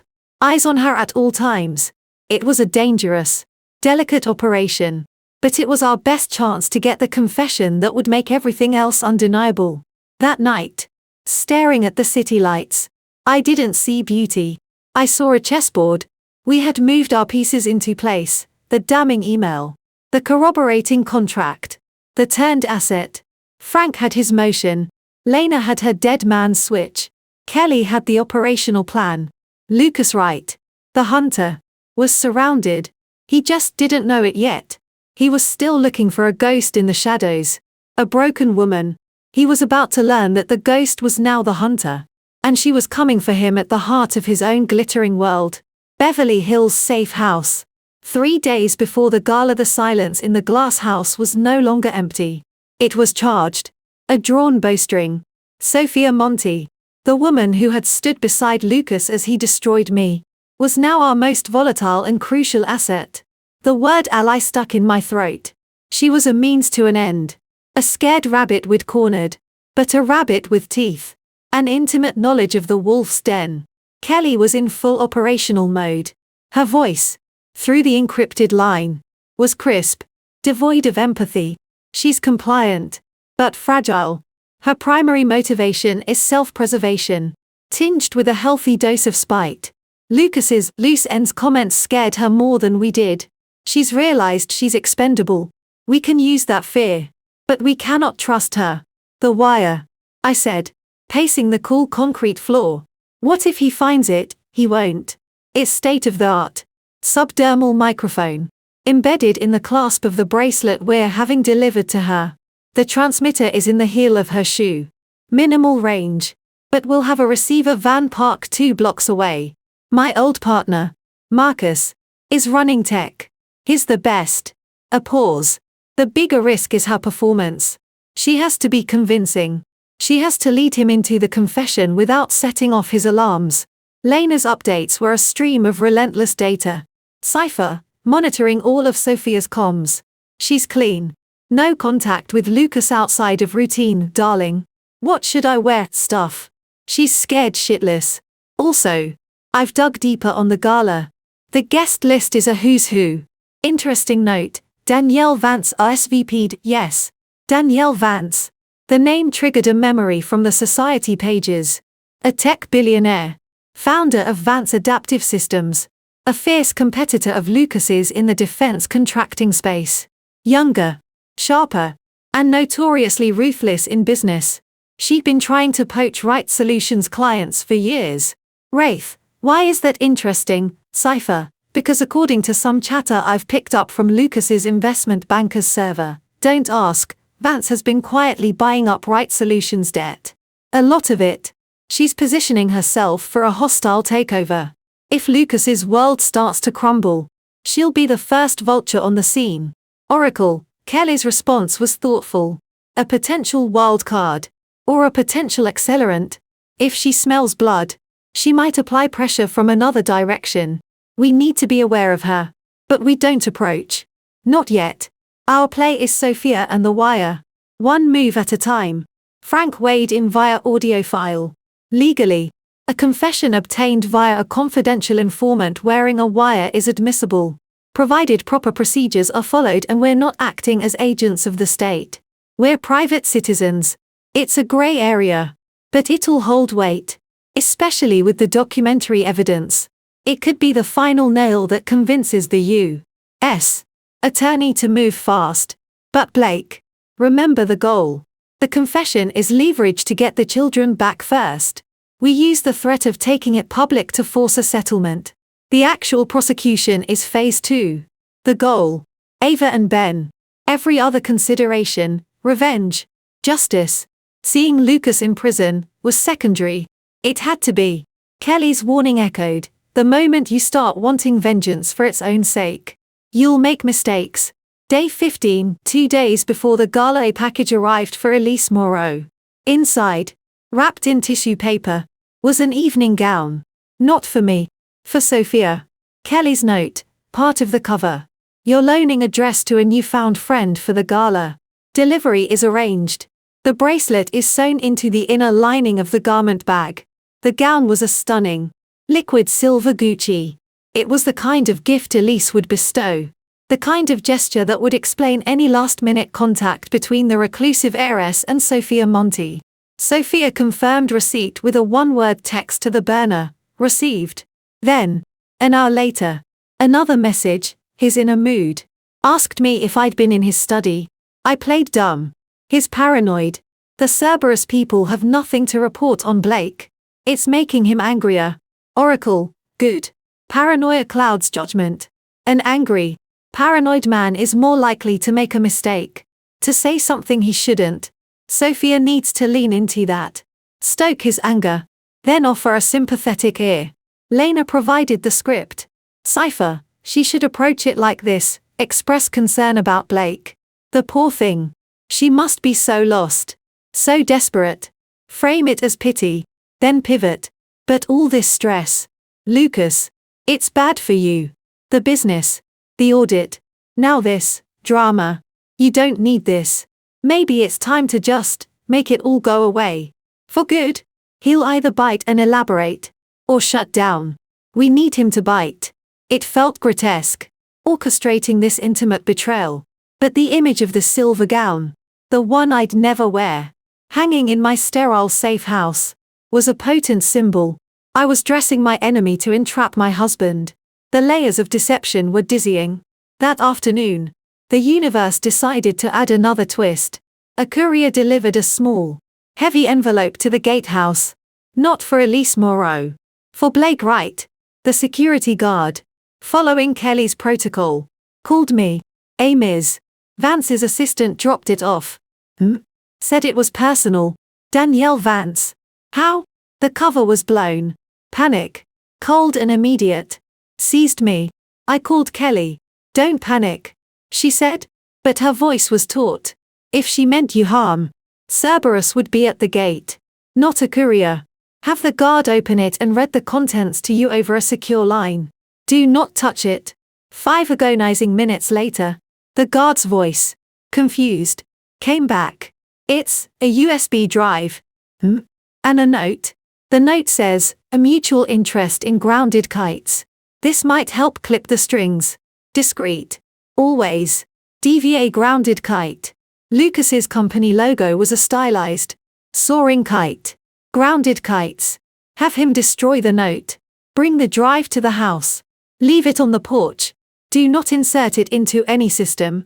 Kelly instructed. Lena, can you build a sterile, air-gapped laptop? We need to see what's on that drive without risking our own systems. Within 2 hours, a nondescript laptop was delivered. I placed the USB drive in the isolated machine. It contained a single folder. Inside were financial spreadsheets, wire transfer records, and a series of scanned letters. They detailed a complex series of transactions between a shell company called Skyhawk Ventures and several numbered accounts in Cyprus. The beneficiary of the final transfers was the Monty Family Trust. The amounts were staggering. But the kicker was a letter of agreement, signed by Lucas Wright and Alberto Monti, acknowledging the transfers as repayment of debt incurred, with a side clause stating that Sophia Monty's continued association and eventual marriage to Lucas Wright was considered a condition of satisfactory performance. Danielle Vance had just handed us proof that Lucas had, in effect, bought Sophia from her father. Their entire relationship was a financial transaction. A bailout packaged in Prada. It was another lever. A humiliating, devastating lever. Wraith, why? Why would she give this to me? Cypher, Lena, after analyzing the data, replied. Skyhawk Ventures is a subsidiary of Vance Adaptive Systems. She funded the bailout. She bought Monty's debt from the Vegas guys, then used it as a leash on Lucas. She owns a piece of him. And now she's handing the leash to you. Oracle, it's a move straight from Sun Tzu. Kelly said, her voice a mix of admiration and wariness. She's strengthening a potential enemy of her enemy. She's testing you, seeing what you'll do with it. And she's sending a message to Lucas, I know everything. And I have other friends now. She's playing her own game. On a board above ours. We accept the gift. We thank no one. And we watch her very closely. Day 16, the day before the gala, Sophia arrived at the safe house. It was a calculated risk. But Kelly insisted. She needs to see you. She needs to understand who she's really working for. And you need to look her in the eye. She came in a hired car, wearing large sunglasses, a scarf over her hair, up close, without the armor of her usual poise. She looked younger and terrified. The sleek perfection was marred by a slight tremor in her hands, shadows under her eyes. We stood in the vast, cold living room, two women whose lives had been shattered by the same man, staring at each other across an uncrossable chasm of betrayal. You look, well, she said. The lie pathetic. I look like someone who wants her children back. I replied, my voice flat.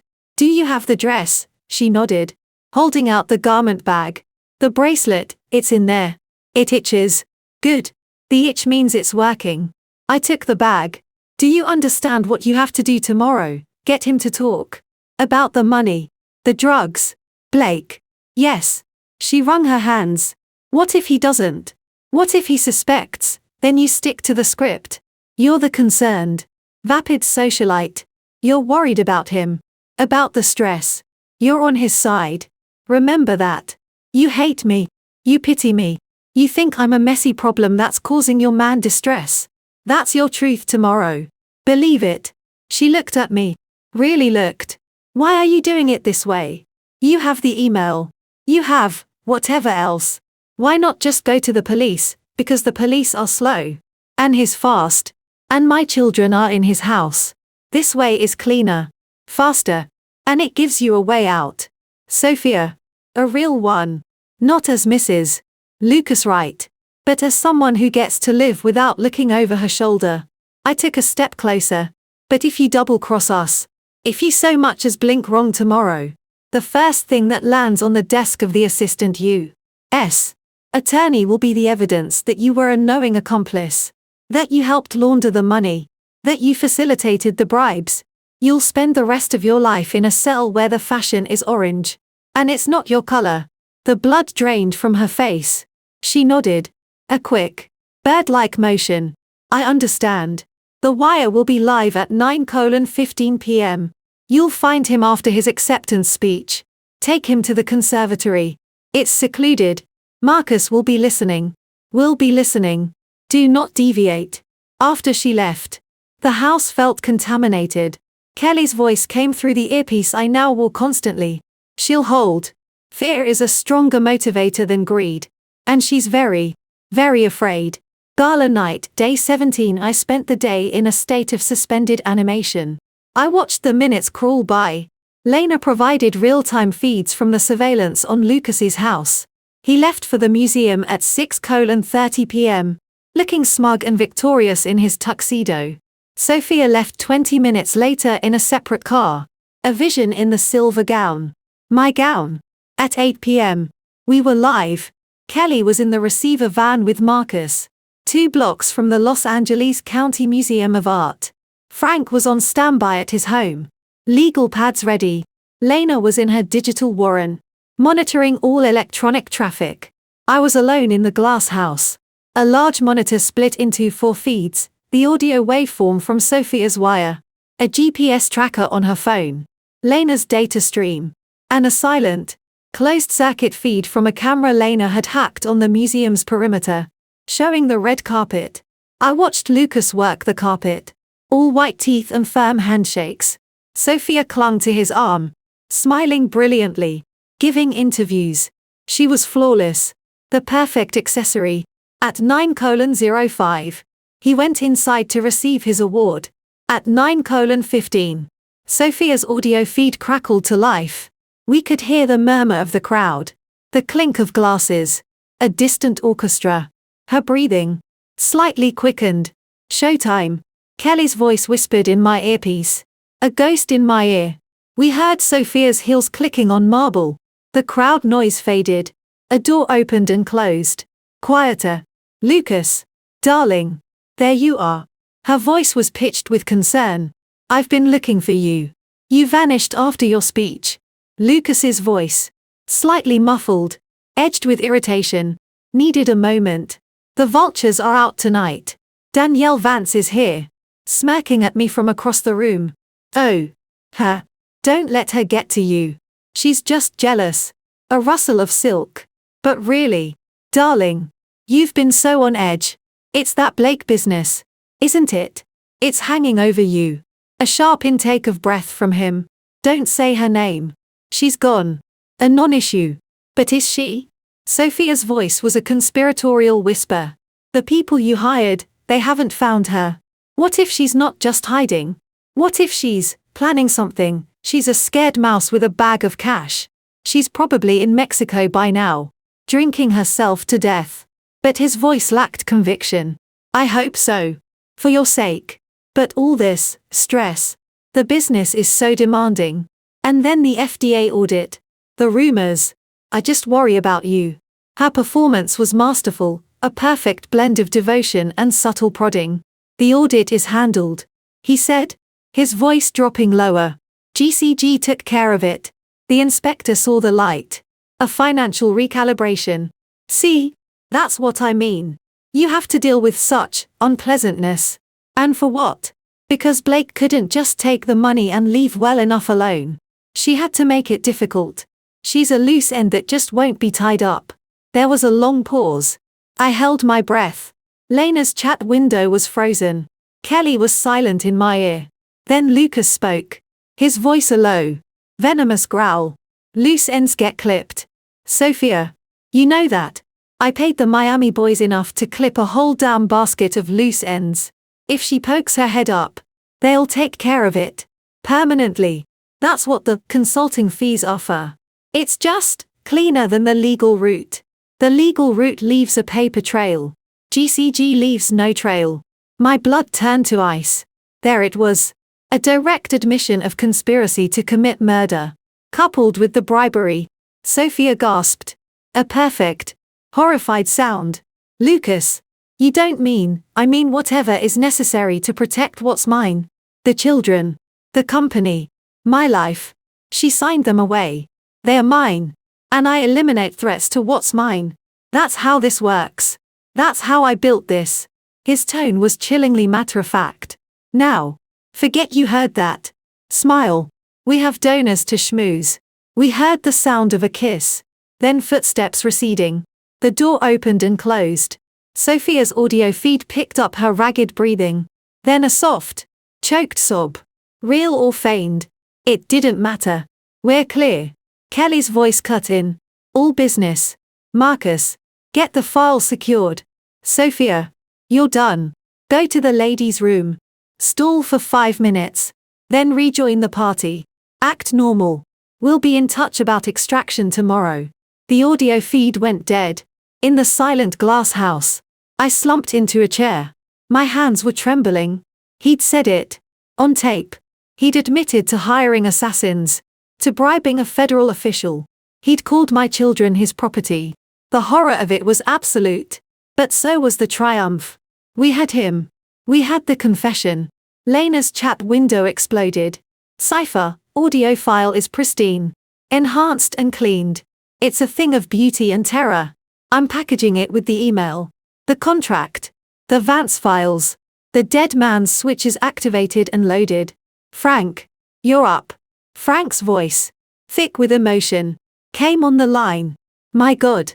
The man is a monster. Blake. Honey. Are you all right? I will be when my children are safe. I said. The words automatic. A mantra. All right then. Phase 1 is complete. We have the sword. Now we decide how to wield it. Kelly, we move fast. Before he has a chance to smell the change in the wind. Sophia's extraction is tomorrow morning.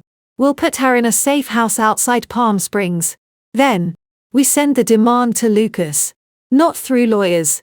Direct. He needs to know it's you. He needs to feel the ground shift under his feet. What's the demand? I asked. Full, legal, and physical custody of Ava and Ben. Transferred immediately. Today. A legally binding financial settlement for their care. Structured as an irrevocable trust. Funded to the tune of $20 million. An assigned, notarized affidavit admitting to the coercion in the original agreement. To be held in escrow. In return, he gets our silence. For now, the evidence stays in the vault. He walks away. A free man. With his company and his liberty. For the moment. He'll never agree. I whispered. He will. Kelly said. Her voice cold as stone. Because the alternative is the audio file. The contracts. And the email being delivered to the U.S. Attorney's Office. The DEA. And the Wall Street Journal before lunchtime. He'll spend tonight in prison. And his children will be taken by Child Protective Services. This way. He at least gets to keep his freedom and his company. Albeit on a leash. Our leash. It was a brutal, elegant checkmate. He was cornered. The hunter, who thought he was pursuing a ghost, suddenly found the ghost's knife at his throat. And the ghost was no longer just me. It was a coalition, a hacker, a spy, a lawyer, and a terrified socialite who had turned. The game had changed. The pawn had become a queen. And it was time to end it. Beverly Hills safe house. The morning after the gala, the silence in the glass house was different. The tension was still there. Coiled and electric. But it had a new quality, the quiet of a loaded gun. The stillness before the trigger is pulled. We had the evidence. We had the confession. Lucas Wright had sealed his own fate with his cold, arrogant words. Loose ends get clipped. The audio file was a digital ghost, whispering his crimes in a loop in my mind. I hadn't slept. I'd spent the night staring at the city lights, watching the first pale hint of dawn bleed into the sky over the Hollywood Hills. My body was a wire-strung taut, humming with a strange, clear energy. The physical pain from the birth was a distant memory, a relic from a different life. The only pain that mattered now was the absence of Ava and Ben, an ache that had transformed from a wound into a compass, pointing relentlessly toward the confrontation to come. At 6:00 a.m., the silo program chimed softly on the laptop. Kelly's face appeared, drawn but alert, a steaming mug of black coffee in hand. Behind her, I could see the dim interior of the command van, racks of blinking equipment. Sophia is secure, she said without preamble. Extraction was clean at 5 a.m. She's en route to a property near Joshua Tree. She's panicked, but compliant. Marcus is with her. She won't be a problem. She took a sip of coffee. Frank is finalizing the demand letter and the affidavit. Lena is preparing the digital package for the dead man's switch. The list of recipients is finalized. The Los Angeles U.S. Attorney. The Miami Field Office of the DEA. The Wall Street Journal. The L.A. Times. And the lead investigator for the FDA's Office of Criminal Investigations. The package will be transmitted simultaneously if the switch isn't reset by 5 p.m. today. 5:00 p.m. 11 hours. A lifetime. A heartbeat. And Lucas. My voice was steady, alien to my own ears. Oblivious. According to traffic cam logs, he and Sophia returned to the Hills mansion just after midnight. His car left for his downtown office at 7:30 a.m. Alone. Normal pattern. The Cerberus team's morning report, which Lena intercepted, indicates they're expanding the search to San Diego and Phoenix. They are still looking for a broken woman on the run. They have no idea the war is about to be brought to his front door. A faint, grim smile touched her lips. The arrogance of powerful men. They never look up until the roof falls in. Frank's audio file arrived. His voice was a gravelly rumble, but it vibrated with a fierce, paternal intensity. Blake, the documents are ready. The demand letter is a work of art. Concise, brutal, and legally unassailable. It outlines the evidence in broad strokes: coercion, fraud, conspiracy, bribery, solicitation of murder, and presents the choice. The affidavit admitting coercion is attached. He signs it. The original agreement is null and void ab initio, from the beginning. The custody order and trust documents are pre-drafted, requiring only his signature and the judge's stamp, which we have a very sympathetic family court judge standing by to provide. Given the circumstances, the trust is funded from his accounts via the wire transfer instructions Lena has embedded. 20 million. As Kelly said, it's not about the money, it's about security for the children, and a symbolic stripping of his resources. He'll still be a rich man, but he'll feel it. He paused. Now, the delivery. We're not mailing it. We're not sending a process server. He needs to see it come from you. He needs to understand that the ghost is real, and she's holding a detonator. Kelly's face filled the screen again. The delivery will be at 10:00 a.m. to his office, a bonded courier from a high-security firm I use. The package will be addressed to him personally, marked eyes only, regarding Blake, Ava, and Ben. Inside will be a burner phone, pre-charged, with a single number programmed in, the demand letter, and a small, encrypted audio player with a 30-second clip from last night's conversation. The loose ends get clipped part. He'll listen to it. He'll know we have it all. He'll have 1 hour to call the number. If he doesn't, or if he calls anyone else first, the dead man's switch is tripped at 11:01 a.m. Game over. The plan was audacious, cold, and perfect. It forced a reaction. It gave him no time to consult a battalion of lawyers, to scheme, to counterattack. It was a blitzkrieg. What's my role? I asked. I needed to be more than just a node in their network. I needed to be the point of the spear. You're the voice on the phone, Kelly said. You deliver the ultimatum. You look him in the eye. Metaphorically. You are calm. You are implacable. You are the mother come to collect what is hers. You do not negotiate. You do not threaten. You state the terms. He complies, or he is destroyed. Period. I nodded, my jaw tight. I can do that. I know you can. For the first time, I saw something akin to respect in Kelly's eyes. Now, we wait. And we prepare for every possible reaction. Lena's chat window popped up. Her text flying. Cipher, all systems are green. Dead man's switch is armed. The package is a thing of digital beauty. I'm also running constant surveillance on all his assets. His personal and corporate servers. His phone. The nanny cams in the house. My breath hitched. The nanny cams, a new window opened on my screen. A grainy color feed. A sunlit nursery. My nursery, but transformed. The soft blue walls were now a stark white. The mobile I'd painstakingly chosen was gone. In its place was a sterile, modern sculpture. And there, in two sleek, high-tech cribs that looked like they belonged in a lab, were Ava and Ben. They were awake. Ava was waving a fist, her mouth a tiny, protesting, oh. Ben was staring intently at a black and white shape rotating slowly above him. A sound escaped me, a choked mix of agony and yearning. They were there. They were real. They were alive. Cipher, I accessed them last night. They're on a closed network. But, well, it's not that closed. Audio too. She enabled the audio. A soft, classical melody played. The hum of a white noise machine. And then, a voice. A woman's voice. Gentle and professional. The nanny. There you are. My little love. Let's get you changed. Miss Ava. The cooing was competent, but devoid of the specific, primal warmth a mother's voice held. It was a stranger's hands on my daughter. I watched, my fist pressed to my mouth, as the nanny efficiently changed Ava. Then Ben. She was good at her job. They were clean, fed, cared for. But they were inmates in a beautiful, sterile prison. Lucas's possessions.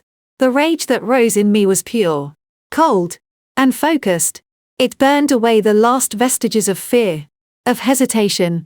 This wasn't about me anymore. It was about them. About freeing them from this gilded cage. Can he see this feed? I asked. My voice hard. Cipher, yes. It pings to an app on his phone. He checks it occasionally, mostly in the evening. Good. I wanted him to see. I wanted him to know. Soon. That he was watching a live stream of what he was about to lose forever. 9:45 a.m. The courier, a severe-looking woman in a dark suit, was shown on the lobby camera of the glittering downtown high-rise that housed Right Solutions. She presented her credentials, handed over the locked dispatch box, and left. The receptionist, following protocol for high-priority items, called up to Lucas's executive assistant. We watched. Via a hacked building security feed Lena had accessed. As the box was taken up in the private elevator to the penthouse. 9:58 a.m. The box was placed on the vast, teak surface of Lucas's desk by his assistant. He was on the phone, his back to the door, gesturing angrily. He dismissed the assistant with a wave. 10:02 a.m. He finished his call, swiveled in his chair, and noticed the box. He frowned, picked up the enclosed delivery slip. His expression shifted from annoyance to confusion, then to a dawning, cold suspicion. He entered the combination listed on the slip, AVABN, and opened the box. We couldn't see his face clearly, but we saw his hands. They stilled completely as he read the top page, the demand letter. His knuckles whitened on the paper. He set it down, carefully, and picked up the audio player. He found the earbuds, plugged them in, and pressed play. His body went rigid. Absolute, utter stillness. It was the stillness of a predator realizing it's in the crosshairs. He listened to the entire 30-second clip. Then he listened to it again. Slowly, he removed the earbuds. He placed the player back in the box. He picked up the burner phone. He turned it over in his hands. A deadly insect. For a full 5 minutes. He did nothing. He just stared at the contents of the box, his face a mask of stone. Then, with a sudden, violent sweep of his arm, he sent the box, the phone, the papers, flying off his desk. A water glass shattered against the wall. We heard the muffled crash through the audio feed from the phone's now activated microphone. He was panicking. The controlled, icy facade was cracking.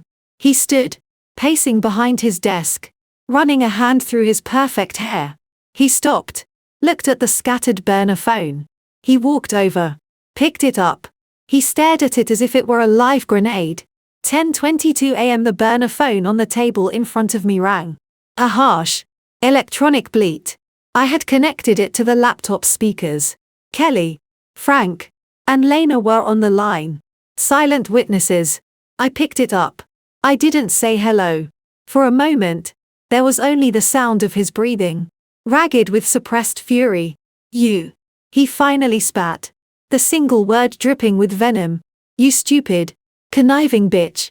What is this? What have you done? His voice, the voice that had haunted my nightmares, now had no power over me. I felt nothing but a vast, calm emptiness. I've presented you with a choice, Lucas, I said, my voice level, devoid of emotion. You have the terms. Terms. This is blackmail. Extortion. This is the work of a desperate, insane woman. That recording is a fake. A forgery. The forensic audio analysts at the U.S. Attorney's Office will be the judge of that. As will the original contract with GCG Solutions that Sophia provided, and the email from you to Miami regarding the Starfall shipment purity, and the wire transfers to Alberto Monti, facilitated by Danielle Vance. It's all in the package. Lucas. The package that is currently loaded into a dead man's switch. If I do not reset that switch by 5 p.m. today, it transmits to the authorities and the media. You have less than 7 hours to decide, a quiet life with your freedom and your company, or a very loud, very public life in a federal supermax. The silence on the other end was profound. I could hear the gears grinding to a halt in his brilliant, monstrous mind. He was calculating, looking for a way out. A lever. A weakness. He found none. Sophia. He hissed. That treacherous slut. I'll kill her. She's under federal protection now. Any harm that comes to her, or to me, or to any of my associates, triggers the switch. Instantly. There is no winning move for you here, Lucas. Only losing less. My children. His voice cracked. Not with emotion, but with possessive fury. They are mine. You signed them away. You took the money I signed under duress. A fact you admitted to on tape. The money was a prop. The affidavit in the box nullifies the agreement. Sign it. The judge is waiting. The trust documents are ready. You will instruct your nanny to bring Ava and Ben to the courthouse at 2 p.m. today.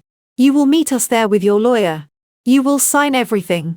You will walk away. You will never contact me or the children again. You will issue a public statement that our separation is amicable and that I have full custody. If you deviate from this in any way, at any time in the future, the switch is tripped. You think you can just take everything from me? The disbelief was giving way to a roar. Seething hatred. I'm taking back what you stole, I said, my calm finally breaking, letting the steel show. I'm taking my children. You get to keep your life. For now. That's more than you deserve. That's more than you were going to give me. I let the implication hang, the GCG solution for loose ends. Another long pause. I could almost see him. In his glass penthouse. The city sprawling beneath him. His empire suddenly revealed as a house of cards. And if I agree, he said, his voice now a low, controlled monotone. The sound of a man who has found the bottom and is planning how to climb out. This switch. It stays forever. The evidence remains in escrow. Held by our legal counsel, Mr. Franklin Reed.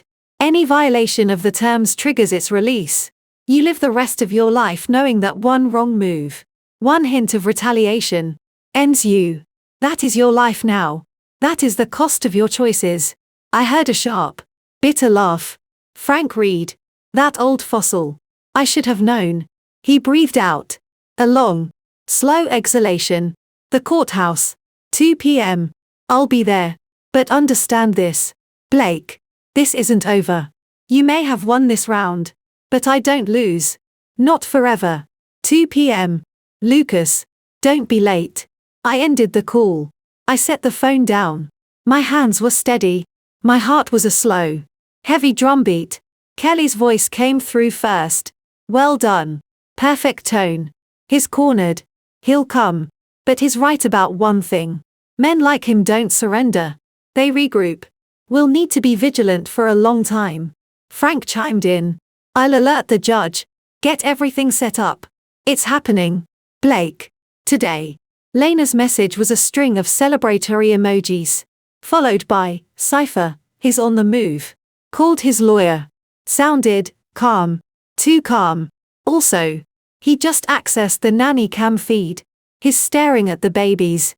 Creepy. I looked at my own screen. At the live feed. He was just a username on the system. But I could feel his presence.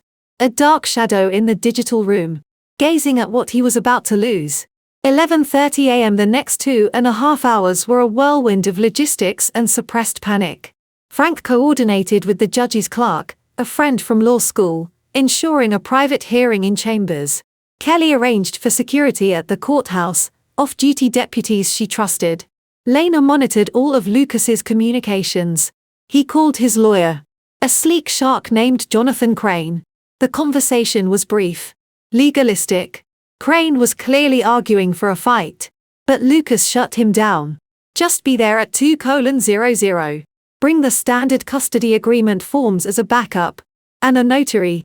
He was capitulating. But it felt like a tactical retreat. Not a surrender. I changed out of Elise's clothes. I put on a simple, well-cut navy dress and low heels. I looked like a mother going to court. I looked respectable. I looked strong. I pinned my hair back. I studied myself in the mirror. The hollow-eyed woman from the hospital was gone. In her place was someone harder, sharper, with eyes that had seen the abyss and were no longer afraid of the dark. 1:15 p.m. The town car took me to the Stanley Mosque Courthouse downtown. Kelly was in a separate car, already on site, scoping the perimeter. Frank was waiting in the lobby, a bear in a rumpled suit, holding a thick leather binder. He engulfed me in a hug that smelled of cigar smoke and Old Spice. "Your father would be so damn proud," he whispered, his voice thick. "Let's just get them back. Frank. We will. Honey. We will." We were ushered into the judge's chambers, a wood-paneled room that smelled of lemon polish and old books. Judge Eleanor Walker was a woman in her 60s with sharp eyes and a no-nonsense demeanor. She'd reviewed the materials Frank had provided earlier. Her expression was grave. "Mrs. Wright," she said, nodding to me. "Mr. Reed, under the extraordinary circumstances outlined, I am prepared to issue temporary emergency orders today, pending a full hearing, based on the evidence of coercion and potential danger. But for this to proceed, Mr. Wright must appear and consent." As if on cue, a clerk opened the door. Lucas walked in. He was immaculate in a charcoal grey suit, his face a handsome, impassive mask. His lawyer, Crane, trailed behind him, looking irritated. Lucas's eyes found me immediately. They weren't cold now. They were burning with a hatred so intense it was a physical force in the room. But his smile was a polite, social grimace. "Your Honor," he said, his voice smooth. "Jonathan Crane. For Mr. Wright. We're here as requested, though under the most extraordinary duress and in protest of these theatrical strong-arm tactics. Your protest is noted, Counselor," Judge Walker said dryly. "Mr. Wright. You have reviewed the affidavit." Lucas's jaw tightened. "I have. And you are prepared to sign it, acknowledging that your former wife signed the separation agreement under duress. While medically and emotionally vulnerable, his eyes flicked to me. I held his gaze, unblinking. I saw the calculation, the rage, the utter humiliation. He was signing a document that declared him a monster, to prevent being exposed as a bigger monster. It was a delicious, bitter poison, and he had to swallow it. "I am," he gritted out. The notary stepped forward. Lucas scrawled his signature on the affidavit with a pen that looked like it wanted to snap in his grip. Judge Walker then produced the custody order. Based on this affidavit invalidating the prior agreement, and given the evidence of potential threat to the welfare of the minors, I am granting sole legal and physical custody to Blake Ellen Wright. Effective immediately. Mr. Wright is granted supervised visitation, to be determined at a later date, pending a psychological evaluation. "Do you understand?" "I do," Lucas said, the words ashes in his mouth. He signed the order. Then, the financial trust documents. A wire transfer of $20 million from his personal account to an irrevocable trust for the benefit of Ava and Ben, with me as trustee. Crane argued about the amount, but Lucas silenced him with a look. He signed. The wire was initiated. Lena confirmed it was already in motion. It took 20 minutes. 20 minutes to unravel the legal trap he'd sprung on me in the hospital. "Where are the children?" Judge Walker asked. "With the nanny. In the anteroom," Lucas said. "Have them brought in, please." My heart stopped, then began to hammer against my ribs. I turned toward the door. The nanny, a pleasant-faced woman in her 40s, entered, looking confused and anxious. In her arms, she held Ava, swaddled in a pink blanket. She pushed a stroller containing Ben. The world narrowed to a tunnel. Everything else, Lucas, the judge, the lawyers, the room, faded to grey noise. There was only them. My babies. Their scent, a mix of baby soap and milk, hit me first. A sob clawed its way up my throat, but I choked it back. I would not break down in front of him. I took a step forward. The nanny, after a hesitant glance at Lucas, who gave a tiny, almost imperceptible nod, gently transferred Ava into my arms. The weight, the warm, living, breathing weight of her. She stirred. Her eyes, my eyes, fluttering open. She looked at me, and for a second, there was no recognition, just the cloudy gaze of a newborn. Then she snuffled, nuzzled into my neck, and settled. I reached down with my other hand and touched Ben's cheek in the stroller. He turned his head toward my touch, his little mouth working. They were real. They were mine. They were back. I looked up. Tears I could no longer hold back streaming down my face. But I was smiling. A triumphant, radiant, ferocious smile. I looked directly at Lucas. He was staring at us. At the picture we made, a mother and her children. The mask finally shattered. For a fleeting second, I saw not hatred, but something worse, a bewildered, impotent loss. He had seen them as assets, as extensions of his legacy. Now he was watching his assets walk away. Then the mask slammed back down. Harder, colder than before. "We're done here," Judge Walker said softly. "Mrs. Wright, you are free to go. Mr. Wright, my clerk will provide the details for the supervised visitation evaluation. Good day." Frank put a steadying hand on my back, guiding me, the stroller, and the nanny, who, at a look from me, decided her employment was permanently terminated, out of the chambers. Down the hallway, away from Lucas, we emerged into the bright afternoon sun. Kelly was there, holding open the door of a large, black SUV. I climbed in, holding Ava, as Frank secured Ben's car seat base. The nanny, after receiving a generous severance package in cash from Frank, melted away into the crowd. As the SUV pulled away from the curb, I looked back at the courthouse steps. Lucas and his lawyer stood there, silhouetted against the granite. Lucas was staring after the car, his hands clenched at his sides. A statue of pure, undiluted fury. We had won. The children were safe. The battle was over. But as Kelly caught my eye in the rearview mirror, her expression was not one of victory, but of grim warning. The storm had been weathered. The children were secured. But the sky was not clear. Lucas Wright was still out there. And a man who had just been forced to his knees, in front of a judge, and made to hand over what he considered his property, was more dangerous than ever. The war, perhaps, was over. But the peace would be a fragile, watchful thing. 3 days later, Malibu, the safe house, was a different kind of fortress. A weathered, sprawling beach cottage on a private stretch of Malibu sand, owned by one of Frank's silent, wealthy clients. The sound of the Pacific was a constant, soothing roar. The nursery here was soft, lived in, filled with the things I'd ordered online and Lena had rerouted through a dozen proxies. Ava and Ben slept in the same room, in cribs that didn't look like lab equipment. Their rhythms were becoming mine again, the midnight feedings, the dawn fussiness, the smell of their heads as they slept on my chest. A fragile, precious normalcy. But the cottage was also a command center. The laptop was always open. Kelly was a permanent guest in the guest house, a vigilant shadow. Frank was a daily caller. And Lena was a constant, digital heartbeat. We had won the skirmish. We had the children, the money, the legal high ground. But Lucas was not in prison. He was free, humiliated, and festering. The dead man's switch was our sword of Damocles. But it was a deterrent, not a resolution. The tension was a low-grade fever. Cypher, his activity is weird. His not lawyering up for a custody fight. His not digging into us. His liquidating assets. Small, non-core holdings. Moving money. And his been on 2 encrypted calls with a Bahamas number linked to the Coral Gables consortium.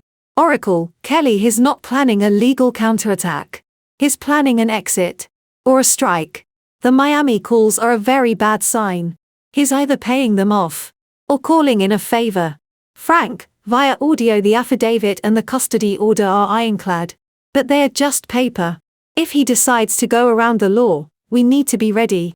The 24/7 security I hired is good. But they're not a military unit. The plan had been to let the pressure of the evidence force him into obscurity. But Lucas wasn't folding, he was coiling. Then, the invitation came. Not to me. To the world. Lena forwarded a society page alert. Right Solutions, the Monty Family Foundation announce a new Dawn Gala. This Saturday. honoring the philanthropic spirit of Los Angeles. Hosted by Lucas Wright and Sophia Monti. A photo accompanied it, Lucas and Sophia. From what looked like months ago. Smiling brilliantly. The article gushed about their enduring partnership and their shared commitment to the city's future. Sophia is in Joshua Tree. I said. A cold knot forming in my stomach. He can't possibly think, he's not thinking about Sophia. Kelly said. Her eyes on the screen. He's sending a message. Business as usual. The unflappable Lucas Wright. He's showing you. And the city. That your little, upset, hasn't even registered. It's a power play. A stupid, arrogant power play. Cypher, it's more than that. I'm in the gala's back end. The guest list is a who's who. Like before. But the security contractor, it's not the museum's usual. It's a subcontractor. Owned by a shell company that received a wire from GCG Solutions last week. Kelly went very still. He's not just putting on a show. He's building a stage. On his own turf. With his own security. Security provided by the people he hired to clip loose ends. It's a trap. I whispered. For me, or for someone else. But the bait is his public invincibility. He's daring you. Daring the world to see he's untouched. She looked at me. Her expression unreadable. We have a choice. We stay here. Behind our walls. Secure. We let him have his party. Or we don't. I finished. The idea was madness. To walk into the lion's den. Surrounded by his people. But the thought of him standing there. Toasting his own triumph. While my children slept miles away, it was unbearable. We have the evidence. The switch. We're not helpless. No. Kelly said. A slow, fierce smile spreading across her face. We're not. We have something better. We have the truth. And we have a stage of our own to steal. The plan that crystallized over the next 48 hours was not the legal, cautious play Frank advocated. It was Kelly's world, psychological warfare. High-stakes theater. We don't file a motion. We don't send a lawyer. We go public. In the most dramatic, damaging way possible. We turn his victory lap into a perp walk. Lena would handle the digital side, ensuring the live feed. Taking control of the gala's AV system. Frank would be on standby with the U.S. attorney. Ready to formally present the evidence package the second the show was over. Kelly would be my shadow in the room. With Marcus and 2 other ex-agents as her team. My role was simple. And terrifying. I would be the ghost made flesh. I would walk in. And I would speak. Gala night, the Getty Center. The Getty blazed like a jeweled crown on the hill. The New Dawn Gala was in full swing in the spectacular pavilion. All glass and travertine. Overlooking the glittering basin of Los Angeles. Valets whisked away Bentleys and Rolls-Royces. The air shimmered with money, ambition, and the delicate scent of night-blooming jasmine. I arrived not in the town car, but in the passenger seat of a catering van, driven by Marcus. I wore not a gown, but a sleek, black Stella McCartney jumpsuit, elegant, but functional. Armor, not decoration. My hair was pulled back severely. I carried a small, metallic clutch. Inside, a thumb drive, and a device linked to Lena. Through an earpiece, I heard her voice. Cypher, I'm in the AV booth. They're clueless. Feeding you canned music. Lucas is holding court by the bar. Sophia is indisposed with a migraine, his cover. The GCG security guys are at the doors. They are looking for threats coming in. Not already inside. You're clear to move. Kelly, posing as a sommelier, glided past me. Her tray holding glasses of champagne. Pavilion entrance in 60 seconds. He's about to give his speech. The MIC is yours when he's done. I stood in the shadow of a massive Robert Irwin installation. My heart a frantic bird against my ribs. I could see him. Lucas. Resplendent in a white tuxedo jacket. A crystal tumbler in his hand. Laughing at something a city councilman said. The picture of arrogant success. A tinkling of a fork on glass. The crowd quieted. Lucas ascended the few steps to the modest podium. The city lights a breathtaking backdrop behind him. He smiled. That easy. Conqueror's smile. Friends, Thank you for coming to celebrate not just a company or a foundation, but an idea. The idea that vision, when paired with unwavering resolve, can build a new dawn for us all. His voice was rich, persuasive. He spoke of innovation, of community, of legacy. The crowd was captivated. I felt a sickening lurch. This was the man they saw. The philanthropist. The visionary. Not the monster who bought babies and hired killers. His speech was winding down. And so, with gratitude and with boundless hope for the future, I ask you to raise a glass. To new dawns. The crowd erupted in applause. He raised his glass, basking in the adulation. That's when the lights on the stage flickered. The large screens flanking the podium, which had displayed a Soft Right Solutions logo, went black for a second. Lucas frowned, glancing off stage. Then the screens lit up again, but not with his logo. They showed the first page of the GCG Solutions contract. The clause about neutralization of threats highlighted in pulsing red. A collective, confused murmur rippled through the crowd. Lucas's smile froze. What is this? Technical difficulty. Please, his voice cut off. The audio from the gala speakers was replaced by another audio. His audio, clear as a bell. Lucas's voice, from the recording loose ends get clipped. Sophia, you know that. I paid the Miami boys enough to clip a whole damn basket of loose ends. The crowd gasped. The city councilman took a step back. Lucas's face drained of all color. He stared at the screen, then whirled toward the AV booth. Kill it! Kill the feed! But the screens changed again, showing the email about the Starfall shipment. Then a scan of the Monty debt agreement Danielle Vance had provided. Then, the crowning blow, a live feed from the nanny cam, showing Ava and Ben, sleeping peacefully in their Malibu nursery. The text overlay read, "The only legacy that matters. Stolen, then reclaimed." The room was in an uproar. People were pointing, shouting, pulling out phones to record. That's when I walked out of the shadows. I walked down the central aisle, through the parted, stunned crowd. All eyes swung from the screens to me. A current of recognition and shock electrified the room. Blake Wright. I saw the moment Lucas saw me.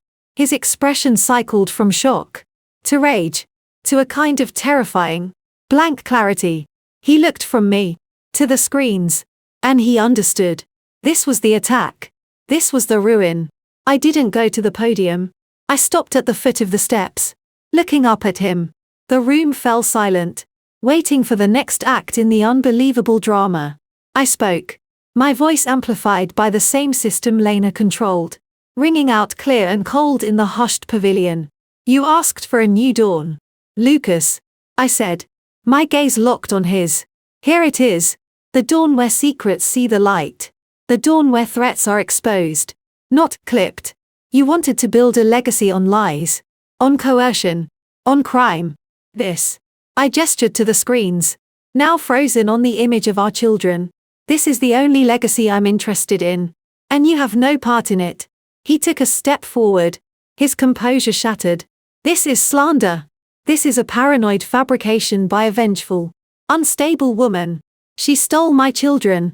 He was addressing the crowd now. A desperate, flailing performance. The Los Angeles Superior Court granted me custody 3 days ago. After you signed an affidavit admitting to coercion, I said, my voice still calm. A devastating contrast to his fury.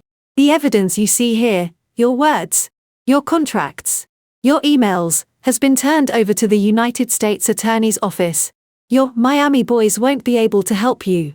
Your money won't be able to silence this. I saw the GCG security men start to move toward me from the edges of the room. But Kelly and Marcus moved faster, intercepting them with a quiet, professional authority that suggested handguns under their tuxedo jackets and catering jackets. A tense standoff simmered at the periphery, but the real battle was in the center. Lucas was isolated on his stage, exposed.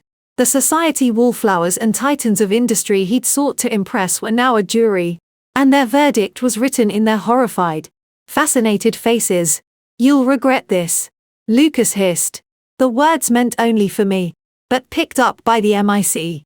I will destroy you. You already tried, I said, finally letting a small, cold smile touch my lips. And you failed. The police should be here shortly. I believe they have some questions for you about narcotics trafficking, bribery, and conspiracy to commit murder. Enjoy your new dawn. Lucas. As if on cue, the distinct sound of sirens, growing rapidly closer, pierced the night. Flashing red and blue lights strobed up the museum's driveway. Panic erupted. The genteel crowd became a stampede toward the exits. Lucas stood frozen for one more second, his eyes burning into mine with a promise of endless, bloody war. Then, instinct took over. He turned and ran, not toward the main entrance where the police were arriving, but toward a service exit at the back of the pavilion. He didn't get far. Kelly's people were there. We saw, on the hacked security feed Lena put on the main screens, Lucas being tackled by two of the GCG security men, not to help him, but to detain him for their own reasons. A scuffle. Then, the real police, in tactical gear, swarming the scene, separating the men, slapping cuffs on Lucas' right. The last image on the screen, before Lena cut the feed, was a close-up of his face, pressed against the travertine floor, contorted in utter, defeated fury. In the chaotic, emptying pavilion, I stood alone for a moment amidst the overturned chairs and abandoned champagne flutes. The performance was over. The truth had been served. Publicly, spectacularly. Kelly appeared at my side, touching my elbow. Time to go. The car is out back. The children are safe.